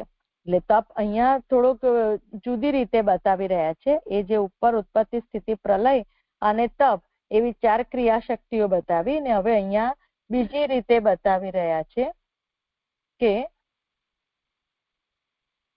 કે અહીંયા 33મો શ્લોક છે ચોથા સ્કંદમાં પહેલા અધ્યાયમાં કે એમને ઘેર બ્રહ્માના અંશથી ચંદ્રમાં, વિષ્ણુના અંશથી યોગ જાણનાર, એટલે અહીંયા યોગ જે કયો છે ને પહેલો યોગ એ દત્તાત્રેયનો જે છે એ અંશથી યોગ જાણનાર એ વિષ્ણુનો અંશ છે અને એટલે યોગ જાણનાર દત્તાત્રેય યોગથી, અને સદાશિવના અંશથી દુર્વાસા એમ 3 પુત્રો એટલે બ્રહ્માના અંશથી ચંદ્રમા, વિષ્ણુના અંશથી યોગ જાણનાર દત્તાત્રેય અને સદાશિવના અંશથી દુર્વાસા, એમ 3 પુત્રો અહીંયા બતાવી રહ્યા છે.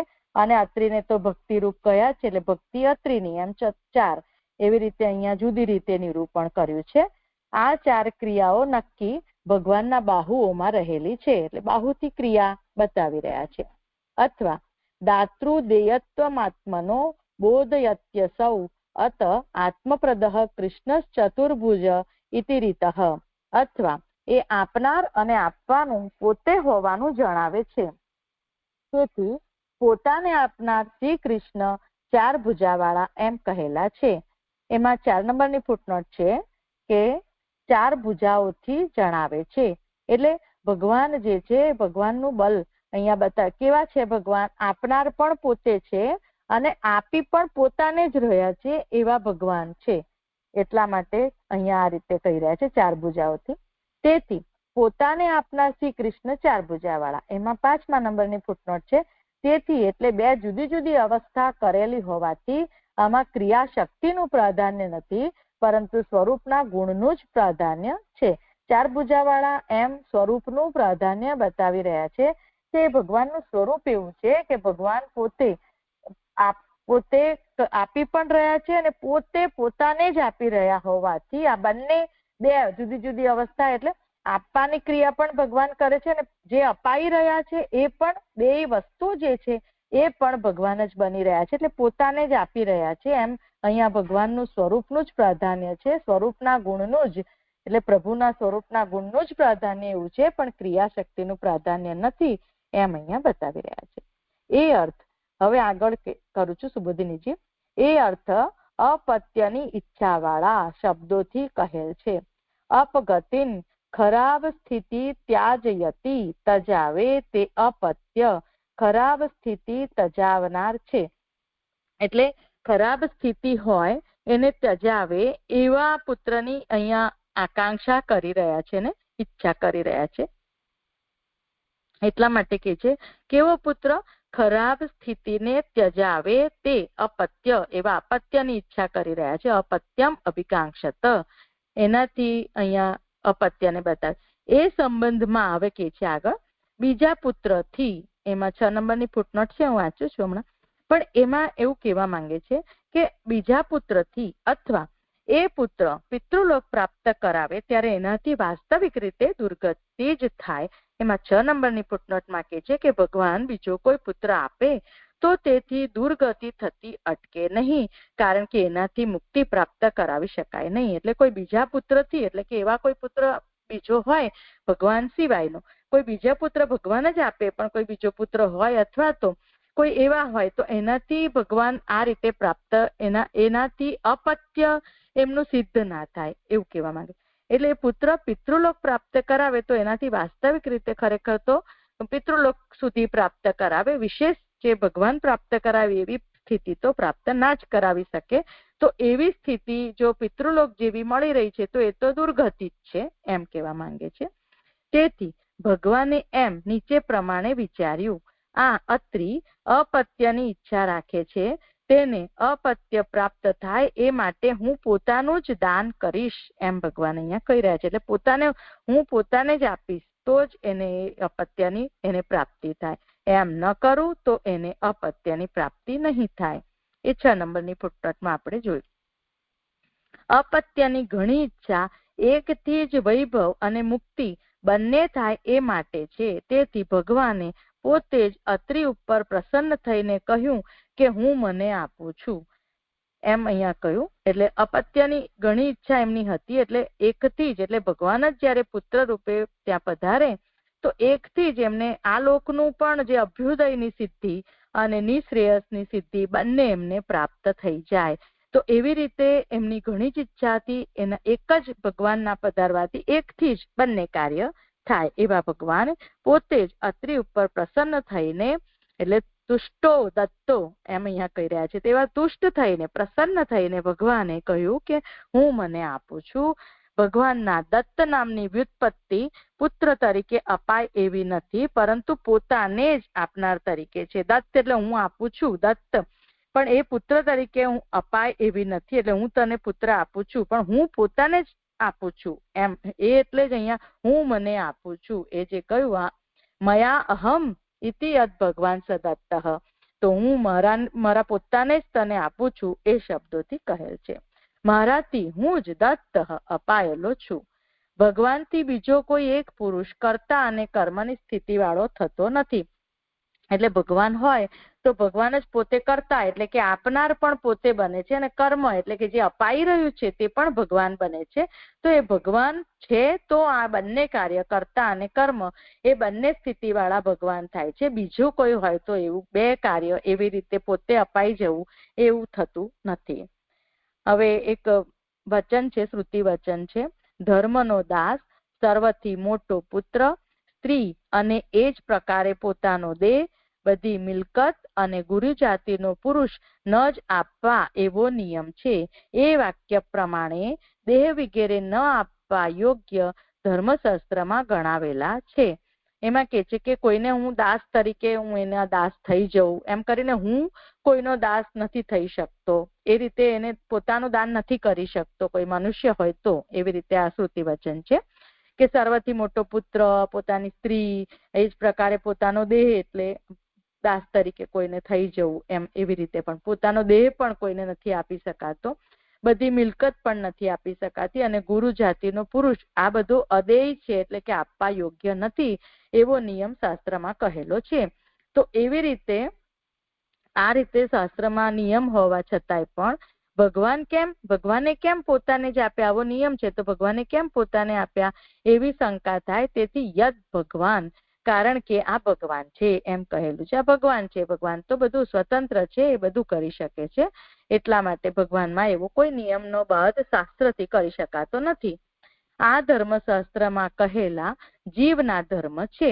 ભગવાન તો પોતાને આપનારા છે, તેવા ના હોય તો ભજન કરવા યોગ્ય ન રહે. એટલે જે ધર્મશાસ્ત્રમાં કહેલા જે આ બધા નિયમો છે એ તો જીવ માટે છે, જીવના ધર્મ છે, અને ભગવાન તો અહીંયા પોતાને આપનારા છે. જો ભગવાન પોતાને આપે અથવા તો જે આપી ના શકાય એવા પદાર્થોનું પ્રભુ તો દાન કરી શકે છે. પ્રભુ જો દાન ના કરે તો પ્રભુની સ્વતંત્ર રૂપતા, પરબ્રહ્મતા એમની સાબિત ના થાય, તો એ ભજન કરવા યોગ્ય જ ના રહે એમ આપણે અહીંયા સમજી શકીએ છીએ. તેથી જ એ દત્ત અપાયેલા દત્ત નામવાળા થયા. એ દત્તાત્રેય એવું પિતાના નામ સાથેનું, અત્રેયના પુત્ર દત્ત એટલે દત્તાત્રેય એવું પિતાના નામ સાથેનું એમનું નામ અહીંયા બતાવી રહ્યા છે. ઉત્તરાર્ધથી અવતારનું પ્રયોજન કહેલું છે. જે ઉત્તરાર્ધ કર્યું છે એમાં અવતારનું પ્રયોજન શું તો કે છે યત પાદ પંકજ પરાગ પવિત્ર દેહા યોગર્ધિમ આ પુરુભયમ યદુ હૈહ યાદ્યા. એમાં હવે આ વિષય લઈ રહ્યા છે કે જે ઉપર પ્રમાણે ચરણ કમલની રજથી સંસ્કાર પામેલા ભગવદીય દેહ ઉત્પન્ન કરનારા મહાભૂતો તેઓનાથી શુદ્ધ થયેલ હતો દેહ જેમનો તેવા યદુ વિગેરે હતા. તેથી જ એમણે યોગની સદ્યોમુક્તિ અને ક્રમમુક્તિ એવી બંને પ્રકારની સિદ્ધિ પ્રાપ્ત કરી. એમાં 7 નંબરની ફૂટનોટ છે કે જેમ ભગવાન ન આપવા યોગ્ય પોતાને જ આપે છે, તેમ એમના ચરણની રજ બીજું સાધન ન હોવા છતાં પણ દેહને પવિત્ર કરે છે. એટલે ભગવાન જ આવા છે કે પોતાને ન આપવા યોગ્ય છે તેમ છતાં પોતાને આપે છે. એવા ભગવાનના જે ચરણની રજ છે એ ચરણની રજ જ પર્યાપ્ત છે. કઈ પણ ફળ પ્રાપ્ત દેહને પવિત્ર આદિ કરવા માટે ભગવાનના ચરણની રજ જ પર્યાપ્ત છે, બીજા કોઈ સાધનની આવશ્યકતા નથી એમ અહીંયા બતાવી રહ્યા છે. એટલે અહીંયા યદુને જે ભગવાનની એમને ચરણની રજની એમને જે ચરણની રજને થી જ પવિત્ર થઈ ગયા એમ કરીને એમને બતાવ્યા છે. તો એમને તેથી જ એમણે યોગની સદ્યમુક્તિ અને ક્રમમુક્તિ અને એવી બંને પ્રકારની સિદ્ધિ પ્રાપ્ત કરી. અણિમા વિગેરે તો ક્રમમુક્તિમાં જ પ્રાપ્ત થાય છે અથવા જ્ઞાન અને ભક્તિરૂપ સિદ્ધિ પ્રાપ્ત કરી એમ અહીંયા કહી રહ્યા છે. જ્ઞાન અને ભક્તિરૂપ પણ, કારણ કે ભગવાનની ચરણ રજ જ એવી છે કે કંઈ પણ પ્રાપ્ત કરાવવા માટે સમર્થ છે. આ દત્ત યદુના ગુરુ અવધૂત છે. હૈ સહસ્રાર્જુન તે યાદ હતો, તેણે આ લોકની 1000 બાહુરૂપ સિદ્ધિ અને મોક્ષ પ્રાપ્ત કર્યા. સહસ્રાર્જુન જે હૈ સહસ્રાર્જુન છે તેને અહીંયા કહી રહ્યા છે કે એને લોક 1000 બાહુરૂપ સિદ્ધિ પ્રાપ્ત કરી, એટલે જ એને સહસ્ત્ર અર્જુન કહેવાય છે, અને એને મોક્ષ પણ પ્રાપ્ત કર્યા છે. આ પુષ્ટિ માર્ગમાં રહેલા હોવાથી મર્યાદાના વિરોધથી દોષ થતો નથી. એટલે કોઈક પ્રકારની મર્યાદાનું ઉલ્લંઘન એમને કર્યું છે અને એટલે મર્યાદાનો વિરોધ પણ થયો છે, પણ એનાથી પુષ્ટિ માર્ગમાં રહેલા હોવાથી એમ અહીંયા કહી રહ્યા છે. તો પુષ્ટિ માર્ગમાં રહેલા હોવાથી એમને આવો દોષ લાગતો નથી, કારણ કે એમને સહસ્ત્રાર્જુને પણ ગાયોને કંઈક બગાડી ગયા હતા ને એવો થોડો પ્રસંગ યાદ આવે છે. વધારે તો મને નથી ખબર, તો જે જણાવશે કંઈક હોય તો એમાં મર્યાદાનો જે વિરોધ થાય છે, પણ પુષ્ટિ માર્ગ છે તો એમાં ભગવાનની કૃપાથી થયેલું હોવાથી એમાં કોઈ પણ પ્રકારનો દોષ થતો નથી. વગેરે શબ્દથી પ્રહલાદ વગેરે કહેલા છે. એટલે કે પ્રહલાદજીએ પણ પોતાના પિતાજીની આજ્ઞાનું ઉલ્લંઘન, પિતાની આજ્ઞાનું ઉલ્લંઘન ન કરી શકાય એવો દોષ પ્રહલાદજીમાં પણ આપણે જોઈ શકીએ છીએ.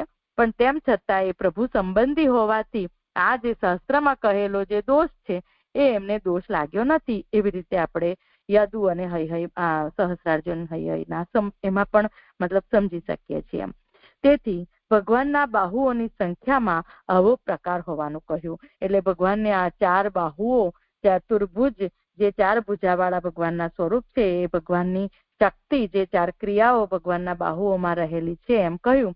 તો એમાં આવો પ્રકાર એટલે ભગવાન આવા ઉત્તમ 4 બાહુઓથી આવી ઉત્તમ પ્રકારની લીલા ભગવાન કરે છે કે ક્રિયા ભગવાન કરે છે. એમ આપણે અહીંયા મને આટલું સમજાય છે. જે અહીંયા સંપન્ન થાય છે. જે ચોથો શ્લોક દંડવત પ્રણામ જે અને મારા શ્લોક પણ પૂર્ણ થયા છે. અહીંયા કઈ કોઈ વિચાર નહીં. આગળ જેમનો વારો હોય તો કરો. વૃદ્ધિ અને સિદ્ધિ બેમાં કેટલો આમાં 2 જગ્યાએ વાપર્યું છે શબ્દ, શ્લોકાર્થમાં પણ છે. વૃદ્ધિ અને મને તો સિદ્ધિના અર્થમાં જ સમજાય છે કે એવી સિદ્ધિ એમને પ્રાપ્ત કરી એવું જ સમજાય છે. વૃદ્ધિથી જે કહેશે વૃદ્ધિનો મતલબ ઉત્કર્ષ. ઉત્કર્ષ. જી જી જી જી રાજ. જે દંડવત પ્રણામ. જેનાથી આ વૃદ્ધિ શબ્દ છે ને, વૃદ્ધિ એમાં વિશેષણ જોડાય છે. તો વિશેષ વૃદ્ધિ તો વૃદ્ધિ ઉત્કર્ષના તાત્પર્ય છે. બીજા કોઈને કઈ હોય? જી હા જય દંડવત પ્રણામ. હિનાબેન, આ 8મી ફૂટનોટમાં જે છે ને કે પિતાની આજ્ઞા ન સ્વીકારી અને હવીર ધાણીનું ગ્રહણ મર્યાદાના વિરોધ, એ નહીં સમજાયું. હા, એ જ મને નથી ખબર. એનું મેં જોયું પણ નથી કયા સ્કંધમાં આવે છે એવું ધ્યાન નથી આવ્યું, તો એ નથી ખબર. પણ એટલું મને મર્યાદાનો જે વિરોધ પ્રાપ્ત થાય છે તો એવો વિરોધ અહીંયા પુષ્ટિ હોવાથી નડતો નથી. બસ આટલું જ મને સમજાય છે. આગળ તો જે કહેશે મેં પહેલા જ કહ્યું, મને આટલું સમજાય છે બસ. દત્તાત્રેયના ચરિત્રમાં ઘણું બધું આ બધો વિષય આવે છે. એમને કેમ કે એમનું આચરણ છે અતિ વિપરીત હતું.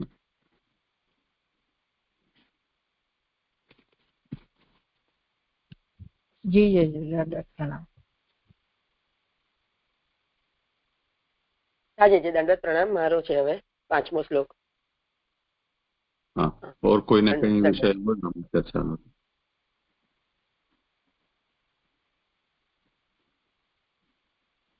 છે? એક જ મિનિટ પ્રીતિબેન. આજે હિનાબેન આ શ્લોકાર્થમાં જે આપ્યું છે ને કે હું મને આપું છું, તો એના પછી જે ક્વેશ્ચન માર્ક છે એ હોવો જોઈએ.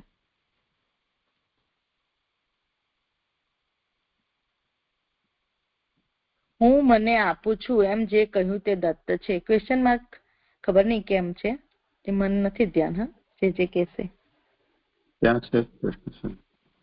શ્લોકાર્થમાં જે શ્લોકાર્થમાં છે.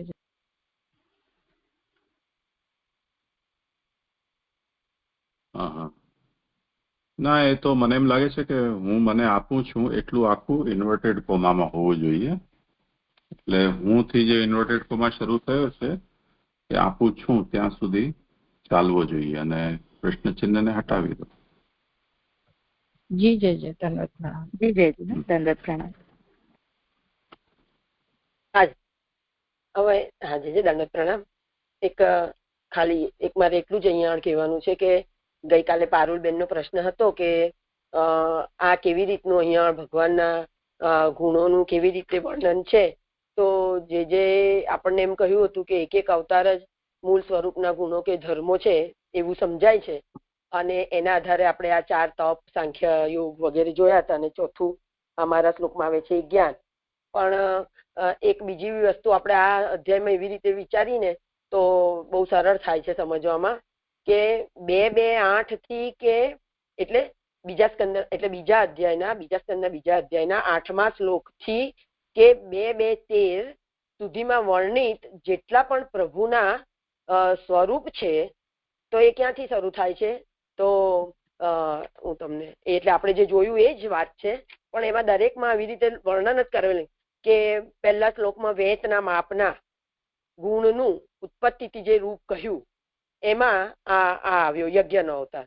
તો વેતના માપના જે 2:8માં પહેલું કહ્યું કે વેતના માપના, પછી બીજા શ્લોકમાં કહ્યું કે પુરુષનો, તો બીજો શ્લોક પર્ટિક્યુલર જે 2:8માં પુરુષ શબ્દ આવે છે ને એના માટે જ છે.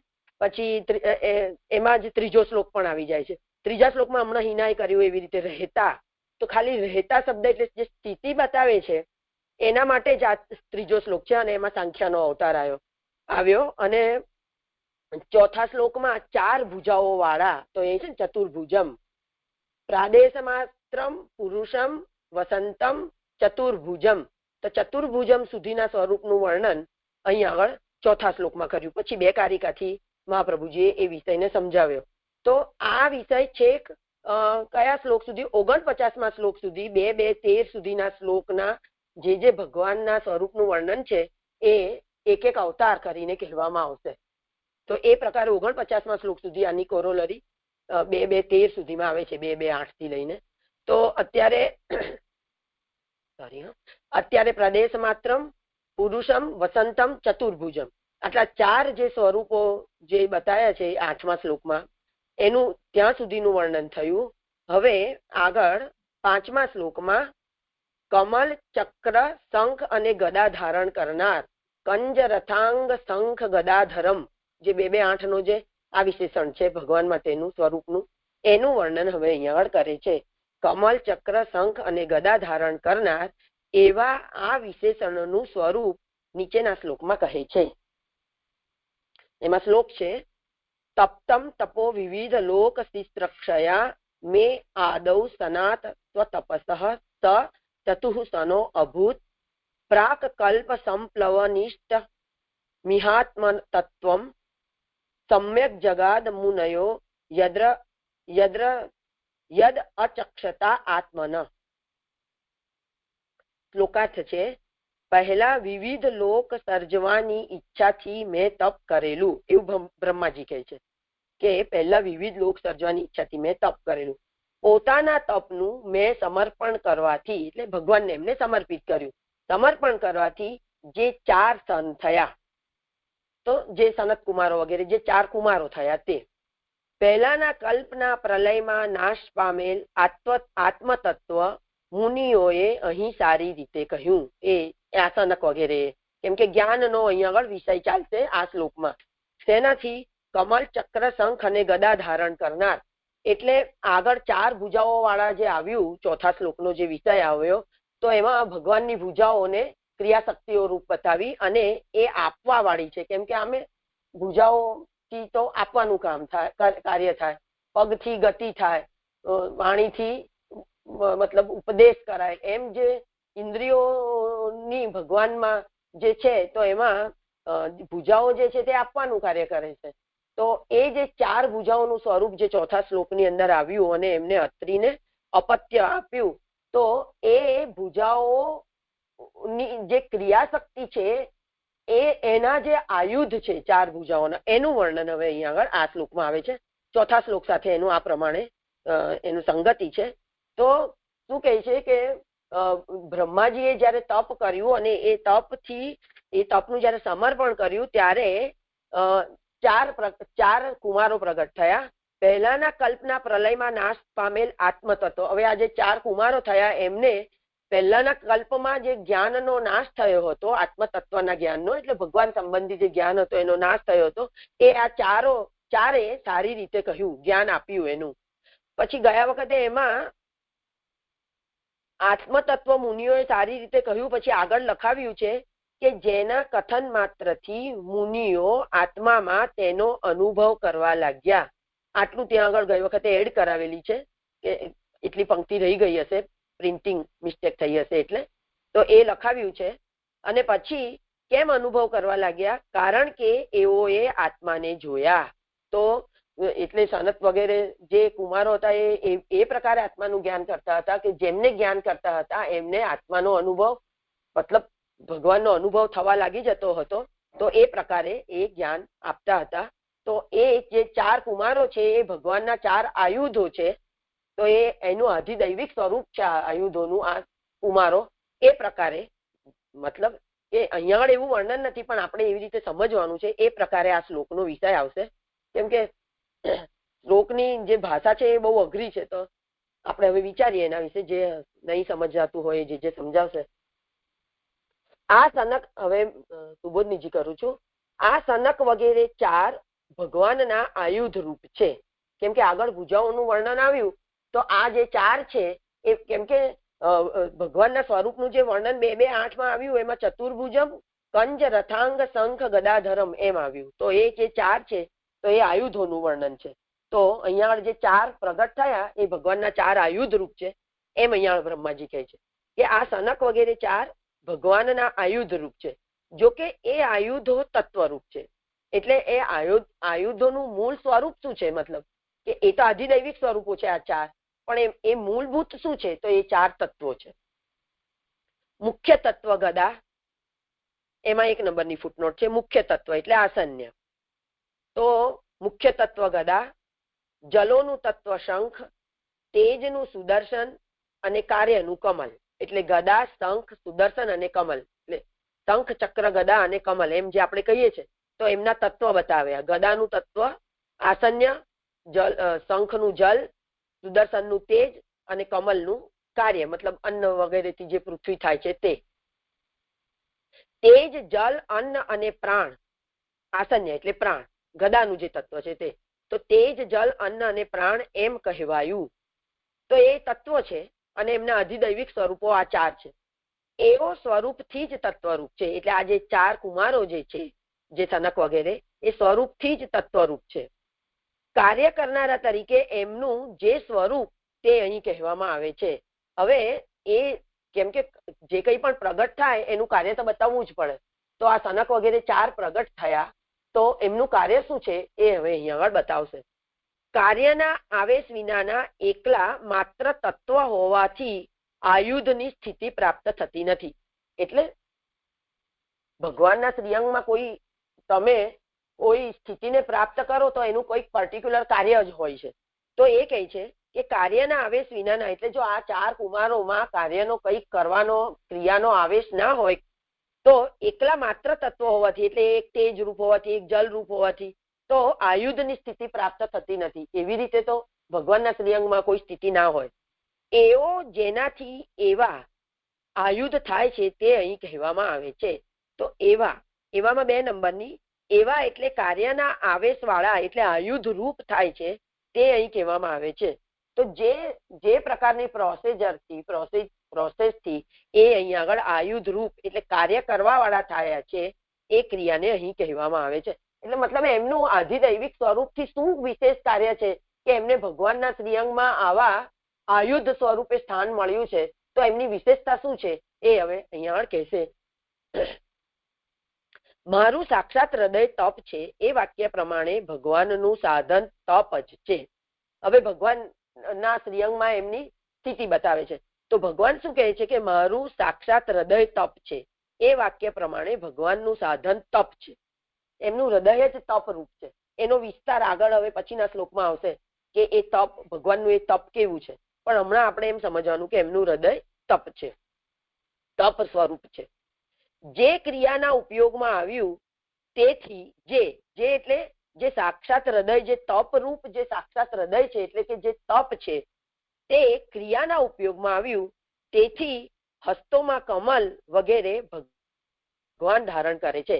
એટલે ભગવાનનું જે તપ છે એ જયારે ક્રિયાના સ્વરૂપમાં એ પરિણત થયું ત્યારે એ આવ્યા આયુધ સ્વરૂપોને ધારણ કરે છે એવું કહેવાય છે. એટલે આયુધો બરાબર ભગવાનનું તપને કારણે પ્રગટ થયેલી ભગવાનની શક્તિ, એ અહીંયા એનો મતલબ એવો થયો. તપનો પણ ભેદ કહે છે. હવે એ તપનો ભેદ કહે છે.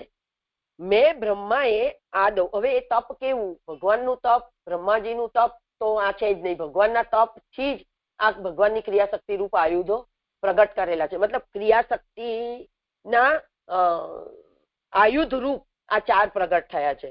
તો એ ક્રિયાના ઉપયોગ તપનો પણ ભેદ કહે છે. હવે શું કહે છે કે મેં એટલે કે બ્રહ્માએ આદૌ એટલે કે સૃષ્ટિ પહેલા 4 પ્રકારના ભૂતોનો સમૂહ સર્જવા માટે તપ કરેલું. હવે અહીંયા બ્રહ્માજીના તપની વાત છે કે ભગવાને આજ્ઞા કરી હશે કે ભૂત સૃષ્ટિ કરો, તો એના માટે એમને તપ કરેલું. જ્યારે એનાથી પણ કાંઈ થયું નહીં ત્યારે મેં એ તપ ભગવાનને દત્તમ એટલે કે દાન કર્યું, સમર્પણ કર્યું. તો ફેલ થઈ ગયા છે બ્રહ્માજી તે વખતે એ ભૂત સૃષ્ટિને સર્જવામાં, તો એમને એ તપને ભગવાનને સમર્પણ કરી દીધું, કેમ કે એ ફેલ ગયું. એ તપના સનાત એટલે દાનના કારણથી, એટલે ભગવાનને આપવા સમર્પણ કરવાના કારણથી ભગવાન સનક, સનંદન, સનાતન અને સનત કુમારના રૂપથી 4 સન થયા. એટલે એ દાન, એનું જે સમર્પણ બ્રહ્માજીએ જે તપનું સમર્પણ ભગવાનને કર્યું એના કારણથી ભગવાન આ 4 રૂપથી થયા. આવેશ થવાના મત પ્રમાણે પણ આ ઘટે છે. એમાં 3 નંબરની ફૂટનોટ છે. આ એટલે આયુધ રૂપ ઘટે છે. એટલે એને અહીંયા સમજાય છે કારણ કે 4 દેહોમાં એક જ ભગવાનનો આવેશ થયો, એટલે એ ભગવાનના શ્રીઅંગમાં આયુધ રૂપ થયા. કેમ કે 4માં એક જ ભગવાનનો જ આવેશ થયો, એટલે એ આવા આવેશવાળા થયા એમ કહે છે. પહેલાના કલ્પના પ્રલયમાં ના, હવે એ જે 4 થયા એમનો અહીં આગળ ક્રિયા બતાવે છે કે એમનું શું આગળ કહ્યું ને કે કાર્ય કરનારા તરીકે એમનું સ્વરૂપ તે હવે બતાવે છે. પહેલાના કલ્પના પ્રલયમાં નાશ પામેલ વિશેષણથી અવતારનું પ્રયોજન કહેલું છે. એટલે આવી લીલા ભગવાનને કરવા પાછળનું કારણ શું, તો કે છે કે આ પહેલાના કલ્પમાં આ આત્મતત્વનો નાશ થઈ ગયો હતો, એટલે આ 4 અવતારો ભગવાને આ 4 અવતારો ધારણ કર્યા એમ કે છે. યજ્ઞ, સાંખ્ય અને યોગ પહેલા 4 શ્લોકથી કયા. હવે આત્મતત્વનો નાશ થઈ ગયો હતો તો એને ફરીથી ઉજાગર કરવા માટે યજ્ઞરૂપ, સાંખ્યરૂપ કપિલ, યજ્ઞરૂપ વરાહ અને યોગરૂપ દત્તાત્રેય એ પહેલા 4 શ્લોકથી કયા. અહીં તો જ્ઞાન કહેવામાં આવે છે.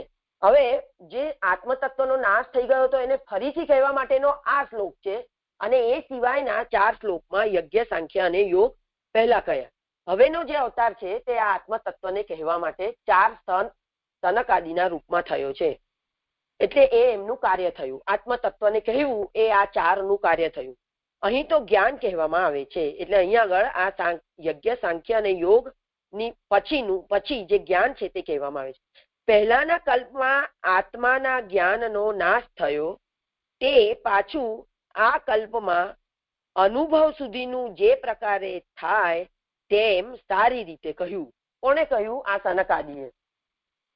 પહેલાના કલ્પમાં જે આત્મતત્વનો જ્ઞાનનો નાશ થયો હતો એને આ લોકમાં પણ કહ્યું, પણ સારી રીતે કહ્યું. પણ કેટલી સારી રીતે કહ્યું કે જે કહેવાથી જેને કહે એને અનુભવ, આત્માનો અનુભવ થઈ જાય એટલી સારી રીતે એમને કહ્યું. એ એમનું આ કાર્ય થયું સનકાદી. મનન કરવાના અભ્યાસ વાળા મુનિઓ, હવે મુનિઓની હવે બીજી એક વાત કરે છે કે આમના દ્વારા અપાયેલું જ્ઞાન કેટલું ઉત્તમ છે. એ કહે છે કે મનન કરવાના અભ્યાસ વાળા મુનિઓ વેદમાં કહેલા પ્રકારથી મનન કરતા એ માર્ગથી ભગવાનને જોઈ શક્યા નહીં. કેમ કે આત્મતત્વનો નાશ થઈ ગયો હતો, એટલે મને એવું લાગે છે કે એ મુનિઓ વૈદિક માર્ગથી ભગવાનને જોઈ શકતા ન હતા. તો ફેસ વેલ્યુ પર એવું લાગે છે કે આ જ કારણ હોઈ શકે, તો એ ભગવાનને જોઈ શકતા ન હતા. પરંતુ જે સનક વગેરે કહેલો તે સનકે કહેલા માર્ગથી ભગવાનને જોઈ શક્યા. એટલે મુનિઓને આત્મતત્વના સાક્ષાત્કાર નહોતો થતો, તે હવે આ સનકાદીએ પ્રગટ થઈને એમને જે માર્ગ કહ્યો એનાથી એમને થયો, કારણ કે ભગવાનને જ અચક્ષત જોયા. શ્લોકમાંના યત શબ્દનો અર્થ અહીંયા કહેલો છે કે મુનયો યદ અચક્ષતા આત્મન. તો આત્મન, હા, તો કેમ કે ભગવાનને જ અચક્ષત જોયા, કેમ કે જેમને જે મુનિઓને સનકાદીએ ઉપદેશ કર્યો એમને જ્ઞાન થયું, સાથે સાથે ભગવાનને જોયા. એટલે એ એવું કહે છે કે સનકે કહેલા માર્ગથી જ ભગવાનને જોયા. આત્મન શબ્દમાં બીજી વિભક્તિનો લોપ કરેલો છે અથવા સાતમીનો લોપ છે. આમાં મને બરાબર ખબર નથી પડતી. સાતમી તો મને લાગે છે કે સાતમી એટલે આપણે એને સંબોધન કહીએ છીએ અને બીજી એક કર્મ છે. તો સાતમીનો લોપ લઈએ ત્યારે પોતાની અંદર ભગવાનને, આ મેં કરેક્શન અહીં કરેલું છે, ભગવાને જોયા એવું ના હોવું જોઈએ, પણ સાતમીનો લોપ લઈએ ત્યારે પોતાની અંદર ભગવાનને જોયા એવો અર્થ થાય છે.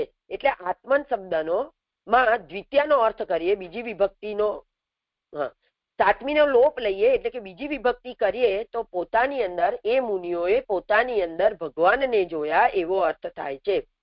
સાધારણ ભક્તિ માર્ગના અધિકારીઓ હે રાજન, ચક્ર ધારણ કરનારે જેમને હણ્યા એ ધોરણે આ માર્ગથી મુક્તિ પામે છે એમ કહેવાયું. એટલે અહીંયા કહેવા શું માંગે છે કે સાધારણ ભક્તિ માર્ગના અધિકારીઓ એટલે કોણ? કે જેમને વૈકુંઠ આદિમાં સ્થાન હતું અને કોઈ કારણસર એમનું પતન થયું, એ લોકોને હવે વેદથી જો આત્મતત્વનું જ્ઞાન ના થયું તો હવે એમનો ઉદ્ધાર કેવી રીતે થશે?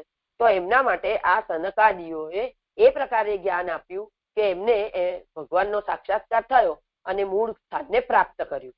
તો એ કહે છે અહીંયા આગળ કે સાધારણ ભક્તિ માર્ગના અધિકારીઓ હે રાજન, ચક્ર ધારણ કરનારી જેમને હણ્યા, એટલે ભગવાનથી જે હણાયા તો પછી હવે ફરી પોતાનું મૂળ સ્થાન પ્રાપ્ત કરવા માટે એ ધોરણે આ માર્ગથી મુક્તિ, એટલે સનકાદીએ કહેલા માર્ગથી મુક્તિ પામે છે એમ કહેવાયું. એમાં 5 નંબરની ફૂટનોટ છે કે દેહનો ત્યાગ કરાવી મુક્તિ પ્રાપ્ત કરાવી તેથી એવા હતા. તો આ મને આની જોડે મેચ નથી થતું કે દેહનો ત્યાગ કરાવી મુક્તિ પ્રાપ્ત કરાવી તેથી એવા હતા. કેવા હતા? તો સાધારણ ભક્તિ માર્ગ.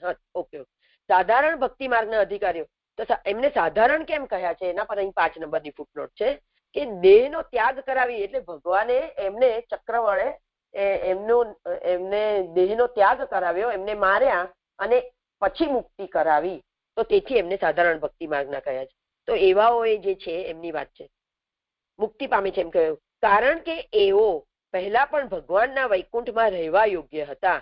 એમાં 6 નંબરની ફૂટનોટ છે કે બુદ્ધિ જુદા જુદા પ્રકારની હોવા છતાં સાધારણ ભક્તો અને શત્રુઓની સ્થાનમાંથી ખડી પડવા રૂપ સામાન્ય હોવાથી એવી સ્થિતિ પ્રાપ્ત કરાવવામાં લાકડી પેઠે આયુધનો ઉપયોગ ઘટે છે એવો અર્થ છે.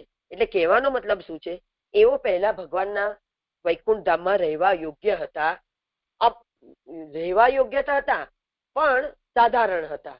હવે ત્યાંથી એ પડ્યા ત્યારે, કારણ કે એ સાધારણ હતા અને પડ્યા તો પડવારૂપ સામાન્ય હોવાથી હવે ફરી પાછી જે સ્થિતિ મૂળ રૂપ વૈકુંઠ ધામની પ્રાપ્ત કરવાની છે એમાં લાકડી પેઠે, એટલે કઈક સહારો તો જોઈશે ને પાછું ઉપર ચડવા માટે, તો આ આયુધ એટલે સનક વગેરે દ્વારા આપવામાં આવતું આત્મતત્વનું જ્ઞાન, એનો ઉપયોગ ઘટે છે. તો આવાઓને સનક વગેરેના જ્ઞાનથી પોતાની મૂળ સ્થિતિને પ્રાપ્ત કરી અને એ લોકો પડ્યા હતા ત્યાંથી, એટલે એમને સાધારણ ભક્તો કહ્યા છે. તો તેમાંથી એઓ પહેલા પણ ભગવાનના વૈકુંઠમાં રહેવા યોગ્ય હતા, એમાંથી ખડી પડ્યા તેથી ફરી ત્યાં લઈ જવાનું થયું. આથી સ્મરણનો અર્થ પણ કહ્યો.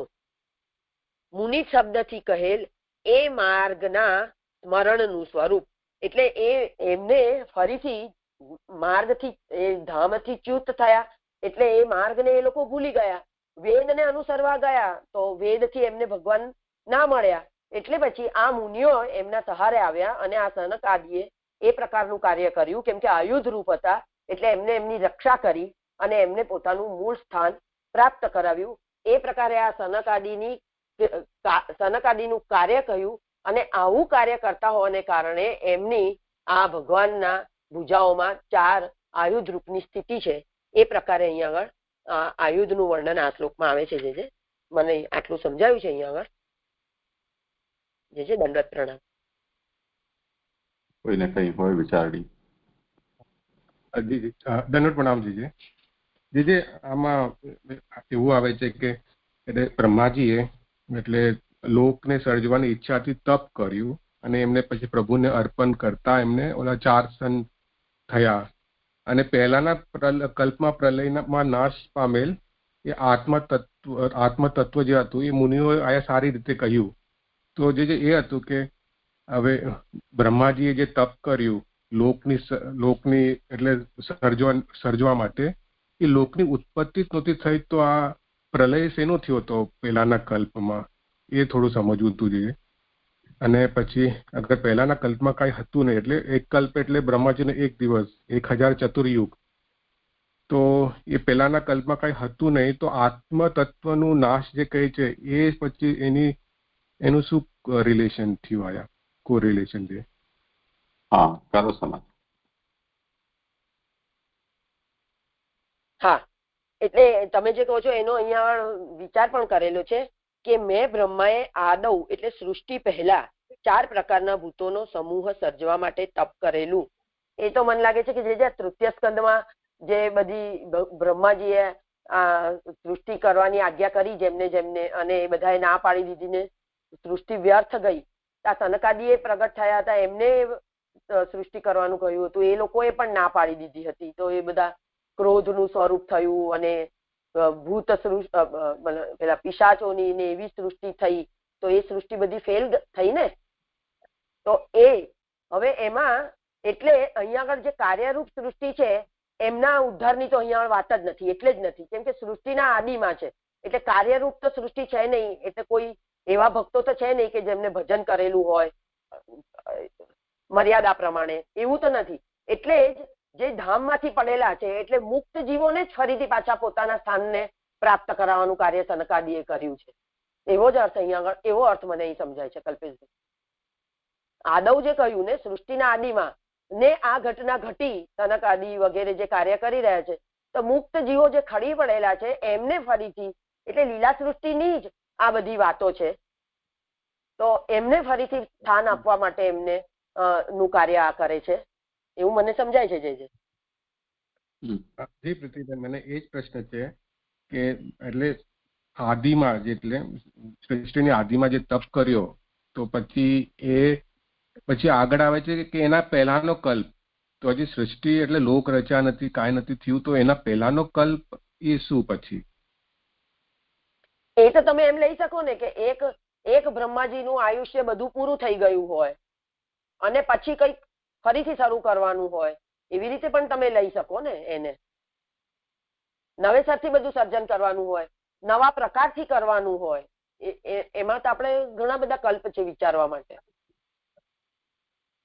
જી, કારણ કે એટલે લોક જ સર્જા નથી તો લોકવાસી પણ નથી, લોકવાસી નથી તો પછી એ આત્મ તત્વનું નાશ બી થયું, તો એનું એટલે તો કહ્યું કે પહેલાના કલ્પના પ્રલયમાં નાશ પામેલ, એમ તો કહ્યું છે. એટલે પહેલાના કલ્પમાં, એટલે આ અત્યારે જે બ્રહ્માજી આ વાત હવે ફરી આદવ એમ કહ્યું, તો પહેલાના કલ્પમાં બધું સંપૂર્ણ નાશ થઈ ગયો કે જે કે એવી રીતે નાશ થઈ ગયો કે વેદનો કે કોઈ વેદનો વિચાર પણ ના કરી શકે, એટલી હદે પહેલાના કલ્પનો નાશ થયો.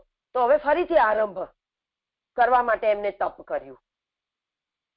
એ જ મને સમજવું છે કે એ પહેલાના કલ્પમાં હતું શું, કારણ કે હજી લોક તો સર્જ્યા જ નથી, એમને તપ કર્યું, તપ કરીને પ્રભુને અર્પણ કર્યું અને એમાંથી થયા.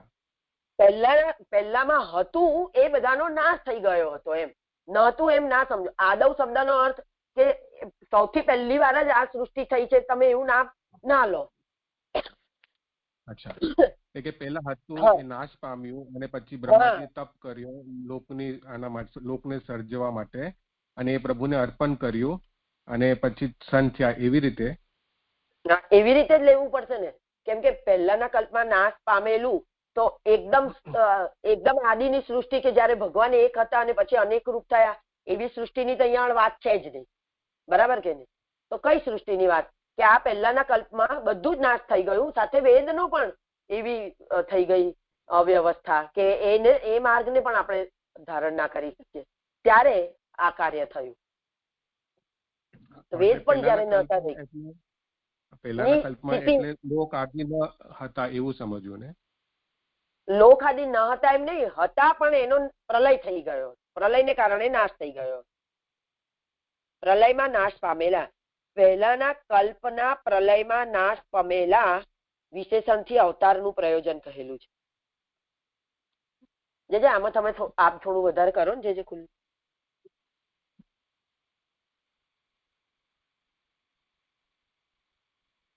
હવે આ વિષય એવો છે કે મૂળ વસ્તુ જે અહીંયા કહેવા માંગી રહ્યા છે એ તો ભગવાનના અવતારના સ્વરૂપનું વર્ણન છે. અને જેવી રીતે ભગવાન સંભવામે યુગે યુગે કહે છે, તેવી રીતે કેટલાક અવતારો પ્રતિ યુગમાં થતા હોય છે, કેટલાક અવતારો કલ્પારંભમાં થતા હોય છે. તો બ્રહ્માનો યદી 100 વર્ષનો આયુષ હોય અને એ 100 વર્ષમાં બ્રહ્માનો પ્રતિદિન એક કલ્પ હોય, એક રાત્રિ છે, એક કલ્પનો વિશ્રામ હોય, તો બીજા દિવસે પુનઃ સૃષ્ટિ કરે. એ જે સૃષ્ટિ થાય એમાં જે યુગ યુગમાં ભગવાનનો અવતાર થાય છે એમાં તો આ સનકાદી આવતા નથી, કેમ કે એ વસ્તુ આપણે જોઈ ગયા કે ભૂર્ભુવસ્વર, મહરલોક, જનલોક, તપલોક, સત્યલોક, એમ જે સપ્તલોક છે એમાં કલ્પના અંતર્ગત યુગોની અંદર જે લય થાય છે એ લયમાં આ બધા ઋષિઓ નિત્ય જે છે એ બધા ઉપર લોકમાં જતા રહે છે, એટલે તે તો એમની સ્થિતિ રહે છે.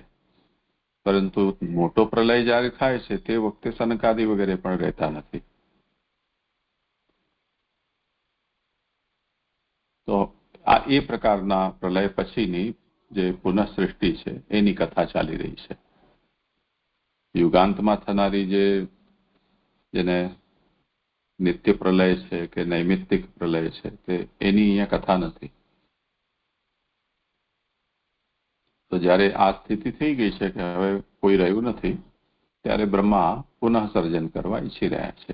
તાત્પર્ય એ છે ત્યારે સનકાદી નો આવિર્ભાવ થયો.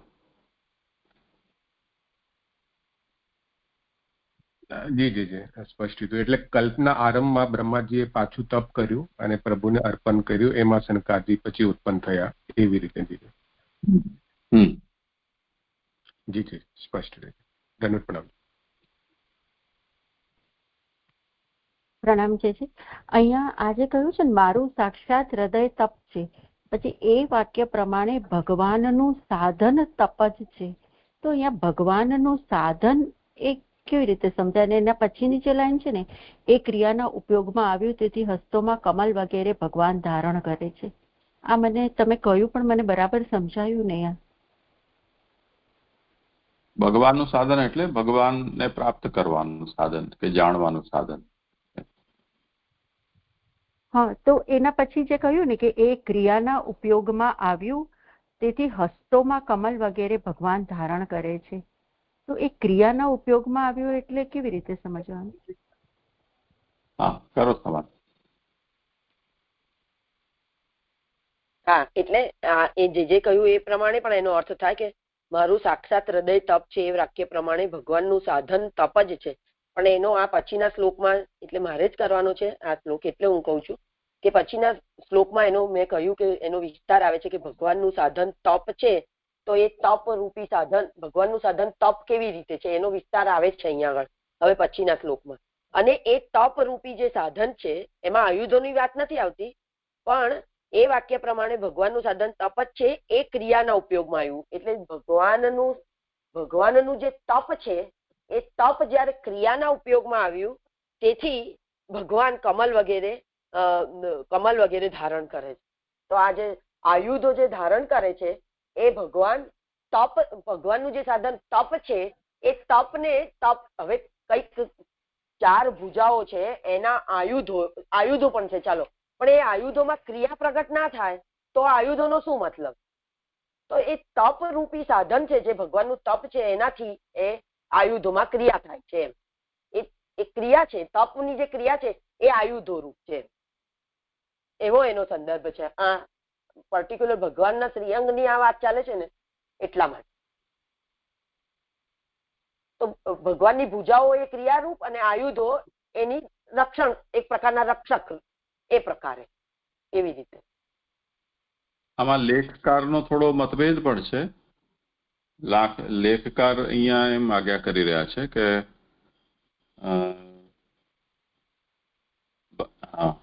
તપો મે હૃદયમ સાક્ષાત ઇતિ વાક્યાત ભગવત સાધનમ તપ એવ. તો ભગવત સાધનમ તપ એવ એનો મતલબ કરે છે કે ભગવત કાર્યકરણે સાધનમ. તો એટલે ભગવાને આજ્ઞા કરી બ્રહ્માજીને કે તમે આ કાર્ય કરો સૃષ્ટિ નિર્માણનું, એ કાર્યને કરવા માટેનું સાધન તપ છે. હવે તપનો એક અર્થ થાય છે વિચારપૂર્વકમ આલોચનમ તપઃ, એટલે ચિંતન કરવું, એ પણ એક તપનો અર્થ છે. આપણે એને માનસ તપ કહીશું. પણ માનસ તપથી કાર્યરૂપ સૃષ્ટિ તો પ્રકટ નહીં થાય. માનસ તપથી શું થઈ શકે? એટલે વિચાર કરવાથી શું થઈ શકે? તો એનું તમે તમારા મનમાં એનું મનોચિત્ર સૃષ્ટિનું કદાચ બની જાય, એની કાર્યની પ્રણાલી છે એ તમે મનમાં વિચારી શકો કે આ પેલા કરીશું, પછી આમ કરીશું, પછી તેમ કરીશું. જેમ વરાહના પ્રસંગમાં આવ્યું કે એમણે જલનિમગ્ન થયેલી ભૂમિનો કમલપત્રના ઉપર ઉદ્ધાર કરીને ત્યાં એના ઉપર નિર્માણ કરીશું એવું વિચાર્યું, પણ પછી બહુ આગળ કાર્યમાં સફળતા મળી નહીં. તો વિચારથી કેવલ આટલું જ થઈ શકે, ઠોસ જમીન ઉપર કોઈ કાર્ય ન થઈ શકે. એટલે કહી રહ્યા છે કે તપોહિ ક્રિયા વ્યાપૃતમેવ સાધનતામ ભજતે. વિચાર જે કર્યો હોય એ ક્રિયામાં વ્યાપૃત થાય તો પછી એ સાધન બની શકે. તેથી સનકાદિનામ તપ પ્રધાનકત્વેપી, એટલે સનક વગેરે છે એ લોકો બધા તપ કરવામાં લાગી ગયા, એ બધું બરોબર થયું. તેમ છતાં પણ ક્રિયાશક્તિ પ્રધાન ભુજાધિષ્ઠિતાયુધ રૂપત્વમ ઉચ્યતે. એ ક્રિયાશક્તિ પ્રધાન છે તો પ્રભુની ભુજામાં ધારણ કરેલા જે આયુધો છે એમાં જ ક્રિયાશક્તિ ગણી શકાય. એટલે મયા પૂર્વમ ચતુર્વિધ ભૂત નિકાય સૃષ્ટિઅર્થમ તપ્તમ તપઃ આદૌ સૃષ્ટિ પૂર્વમ. તો એમણે આ પણ પ્રયાસ કરી જોયો, પણ તતોપી ન કિંચિત જાતમ. તેમ છતાં પણ કંઈ થયું નહીં. ત્યારે પછી એમણે ભગવાનને સમર્પણ કર્યું.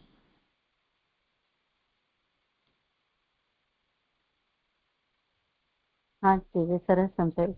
અને અહીંયા જે કહ્યું કે ભગવાનને દાન કર્યું, તો એ એટલે અહીંયા જે આપણે હમણાં સમજાવ્યું કે ક્રિયાન્વિત કરવા માટે એમને આ દાન કર્યું, અને એના કારણથી આ સનંદન સનાતન એ 4 સંત થયા. એવી રીતે જ જોડાશે.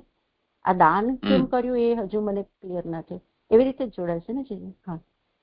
અને અહીંયા પછી જે કહ્યું ને સનાતમાં જે સન છે એ ધાતુ પાઠમાં એનો અર્થ દાન વર્ગ છે.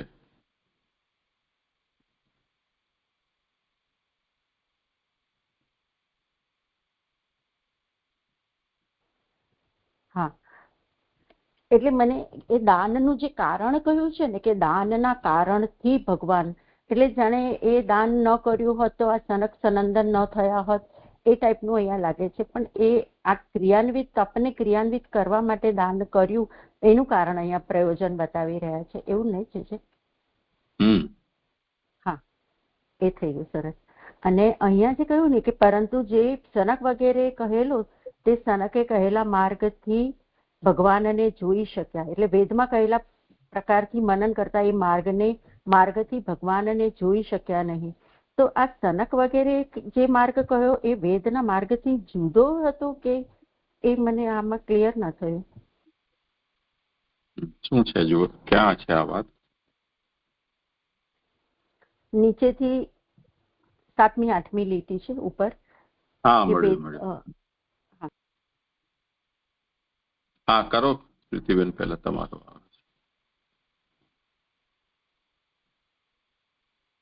એટલે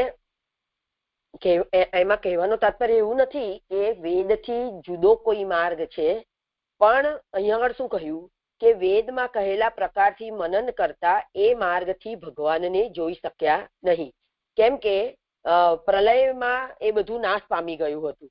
તો એ હવે જે નાશ પામી ગયું એનું મનન કરવાથી ભગવાન ના મળ્યા. એટલે પછી એના ઉપાય રૂપે ભગવાને જે આ લોકોને આત્મતત્વના જ્ઞાન માટે પ્રગટ કર્યા અને એમને જે કહ્યું એનાથી ભગવાન પ્રાપ્ત થઈ શક્યા. હવે એ એમને શું કહ્યું એ તો આપણે કેવી રીતે ખબર પડે, પણ વેદથી ના પ્રાપ્ત થઈ શક્યા એટલે આ ચાર પ્રગટ થયા જ્ઞાન આપવા માટે. હવે એ જ્ઞાન વેદથી વિરુદ્ધ તો ના જ હોઈ શકે.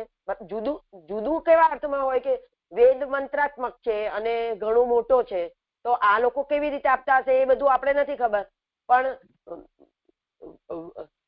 વેદમાં જે પ્રક્રિયા આ એ કલ્પમાં ના ચાલવાને કારણે નાશ થઈ ગયો, એનાથી કોઈક એવી જુદી પ્રક્રિયા કરી હશે કે જેના કારણે આત્મતત્વનું જ્ઞાન થાય.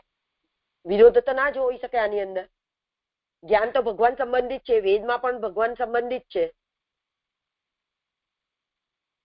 મને એવું કઈક લાગે છે. અહીંયા એવું સમજાય કે એમને વેદ માર્ગ એટલે જ્ઞાન માર્ગ થી આગળ ભક્તિ માર્ગ સુધી લઈ ગયા, કારણ કે એમને ભગવાનને જોઈ શક્યા એવું કહ્યું છે. એટલે જ્ઞાન માર્ગ ની આગળ કઈ ભક્તિ માર્ગ પણ એમને પ્રગટ કર્યો એવું સમજાય છે અહીંયા? એ મને ખ્યાલ નથી આવતો. ના, એવું નથી. આ તો મૂળમાં જે આ વાત કહેલી છે ને કે સમ્યક જગાદ મુનયો યદ અચક્ષતાત્મન, તો યદ અચક્ષ આત્મન એ જે વાત છે એને અહીંયા સમજાવી રહ્યા છે કે મુનિ જે છે એ લોકો તો શાસ્ત્રને જાણનારા છે, વેદમાર્ગને, અને વેદમાર્ગ પ્રકારે મનન કરનારા પણ છે. તેમ છતાં પણ એમણે વેદમાર્ગથી મનન કરતા પણ આત્માના દર્શન ન થયા, પરંતુ સનકાદીએ જે આત્મજ્ઞાન કહ્યું તે પ્રમાણે કર્યું ત્યારે એમને દર્શન થયા.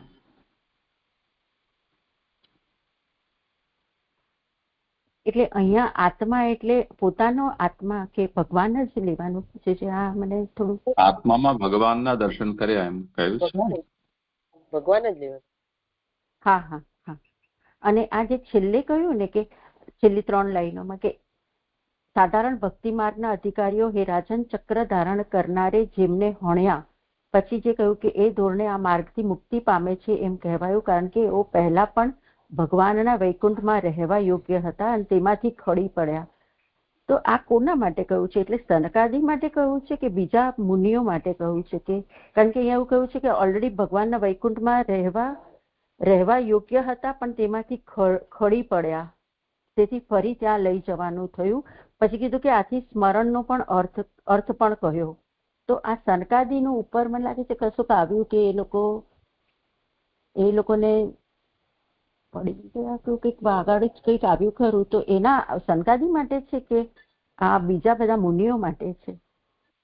ના ના ના, સનકાદી તો ભગવાનના આયુધ રૂપ છે, એમના માટે આ વાત છે જ નહીં.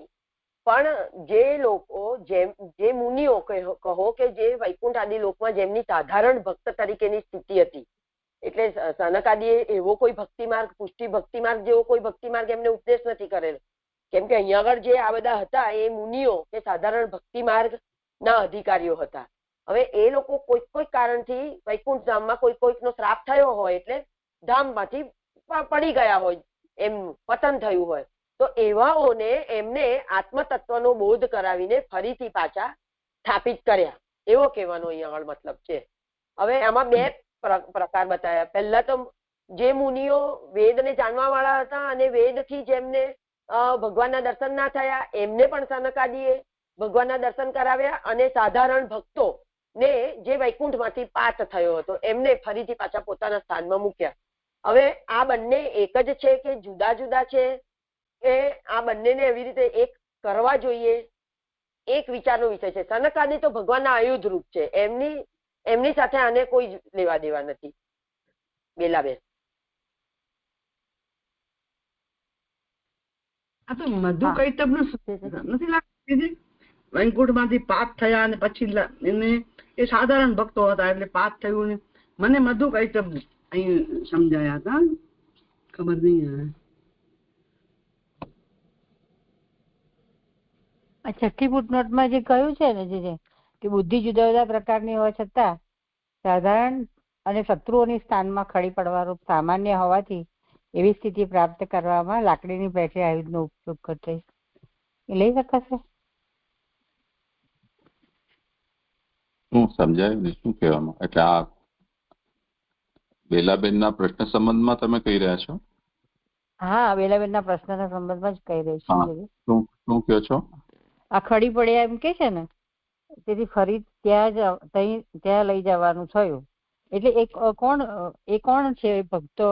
તો એ બુદ્ધિ જુદા જુદા પ્રકારની હોવા છતાં સાધારણ અને શત્રુઓની સ્થાનમાં ખડી પડવા રૂપ સામાન્ય હોવાથી એટલે એવી સ્થિતિ પ્રાપ્ત કરાવવામાં લાકડી પેઠે આયુધનો ઉપયોગ ઘટે છે એવો અર્થ છે. આ છેલ્લી તો મને નથી સમજાતું, પણ આ બુદ્ધિ જુદા જુદા પ્રકારની હોવાથી એવા સાધારણ ભક્તો ખડી પડ્યા.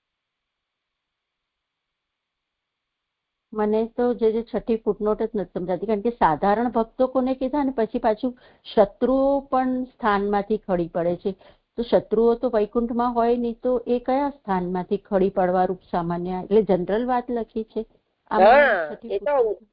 એ તો સમજાવવા માટે. જો એટલે બુદ્ધિ જુદા જુદા પ્રકારની હોવા છતાં સાધારણ ભક્તો અને શત્રુઓ આ બંને સ્થાનમાંથી ખડી પડવા રૂપ સામાન્ય સ્થિતિ. શત્રુએ પોતાના સ્થાનમાંથી શત્રુનું એ પતન થાય છે, એમ સાધારણ ભક્તનું પણ પોતાના સ્થાનમાંથી પતન થાય, એવું સમજાવવા માટે.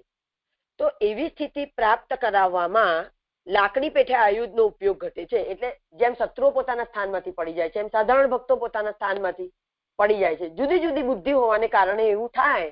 તો એવા સમયે આ આયુધો છે એ એમનો હાથ પકડીને એમને પાછા પોતાના સ્થાનમાં મોકલે છે. આયુધો એટલે આ સનત વગેરે જ્ઞાન દ્વારા એમને પોતાના સ્થાનને પ્રાપ્તિ કરાવે, એવો આનો મતલબ છે, ફૂટનોટનો મતલબ. હા, સમજાય. જે મને થોડું ક્લિયર નહીં થયું. એટલે શત્રુઓ સ્થાનમાંથી ખડી પડે છે, તો મને જરા પણ ન સમજાયું કે શત્રુઓ એટલે કેવી રીતે ખડી પડે છે. અને એ શત્રુઓનું અહીંયા થોડી આ શ્લોકમાં સનત્કાદી જે કાર્ય કરી રહ્યા છે એમાં શત્રુઓનો કોઈ પ્રસંગ નથી. આ તો સનકાદીએ જે લુપ્ત જ્ઞાનને પ્રકટ કર્યું એ જ્ઞાનથી જે મુનિઓ ફરીથી ભગવત દર્શન કરી શક્યા અને પોતાના સ્થાન એટલે વૈકુંઠમાં એમને ફરીથી સ્થાન પ્રાપ્ત થયું એને કહી રહ્યા છે. હા, તો અને છેલ્લું જે વાક્ય લખ્યું કે આથી સ્મરણનો પણ અર્થ પણ કહ્યો, તો એ સ્મરણનો અર્થ એ કેવી રીતે જોડાશે? સ્મરણનો અર્થ એટલે એ મુનિઓ વેદનું તો સ્મરણ મનન કરતા જ હતા, બરાબર, પણ એમને ભગવાનની પ્રાપ્તિ નથી થતી અને એમને આ સનક આદિ વગેરે સહાયક રૂપ થયા અને એમને વૈદિક માર્ગથી કંઈક અલગ પ્રકારે ભગવાનનું સ્મરણ કરાવ્યું, એ અર્થ પણ કહ્યો અહીંયા. એટલે એમનું સ્મરણ તો સિદ્ધ થયું, વેદ માર્ગથી ના થયું તો સનક આદિ દ્વારા થયું, કહેવાનો મતલબ એ છે. આથી એટલે મુનિ શબ્દથી કહેલ એ માર્ગના સ્મરણનું સ્વરૂપ, વેદ માર્ગનું એ લોકો સ્મરણ કરતા હતા, એનાથી એમને જે ના થયો ભગવાનનો સાક્ષાત્કાર એ આ સનકાદીએ કરાવી દીધો, પણ સ્મરણથી એમને કંઈક થયું, લાભ તો થયો ને, તો એ માર્ગનું સ્વરૂપ કહે છે, એમ સ્મરણના માર્ગનું સ્વરૂપ કહે છે, એ માર્ગના સ્મરણનું સ્વરૂપ કહે છે. એટલે એમને આત્મામાં ભગવાનના દર્શન કર્યા એટલે એ સ્મરણ એટલે એમની સ્વરૂપની સ્મૃતિ થઈ, એ અર્થમાં સ્મરણ અહીંયા સ્મરણનો અર્થ થયો. ના, જે એમ કહ્યું ને હમણાં કે આ મુનિઓ હતા અને સતત એ લોકો વેદનું મનન કરતા જ હતા, બરાબર છે, પણ છતાં એ ભગવાનને નતા જોઈ શકતા, એટલે મનનશીલતા હતા જ. હવે એ મનનનો જે એમનો માર્ગ હતો, મનન કરવાનો જે માર્ગ હતો, એને સનકાદીએ ટેકો આપી દીધો, એનાથી એમને ભગવાનનો સાક્ષાત્કાર થઈ ગયો, તો એ માર્ગનું એમને સ્મરણ રહ્યું, એમ એવું કહેવાનો મતલબ છે. પછી જો ના સમજાતું હોય તો જે કહેશે જે ના, એટલે તમે જે કહ્યું એ મને સમજાયું, એટલે જે આ બરાબર આવી રીતે સમજવાનું છે, આ બરાબર છે. હા હા. પ્રણામ છે. નીલમબેન ને કઈ કેવું છે? અર્પિતાબેન ને કઈ? પ્રણામ જે અહીંયા જે ચાર આયુધો આજે બેલરબેન નો પ્રશ્ન હતો ને, તેમાં વૈકુંઠમાં રહેવા યોગ્ય હતા તેમાંથી ખડી પડ્યા, એટલે હું જય વિજય માનું છું કે જય વિજય જે ખડી પડ્યા. ના, આ તો કોઈ મુનિઓની વાત છે કે જે લોકો કોઈ કારણથી ભગવત લોકમાંથી ચ્યુત થયા અને સનકાદીએ જે માર્ગ પ્રકટ કર્યો લુપ્ત થયેલો, એનાથી ફરીથી એ લોકોએ સ્થાનને પ્રાપ્ત કર્યા. હા, અલ્પિતાબેન શું કહો છો? હા જે દંડવત પ્રણામ. જે અહીંયા જે ચાર આયુધની વાત કરી ને, એમાં મુખ્ય તત્વ એટલે ગદા, જલનું તત્વ શંખ, તેજનું સુદર્શન અને કાર્યનું તત્વ કમલ. તો જે કાર્યનું તત્વ પ્રીતિબેને અન્ન કીધું, પણ મને જે સમજાયું નહીં.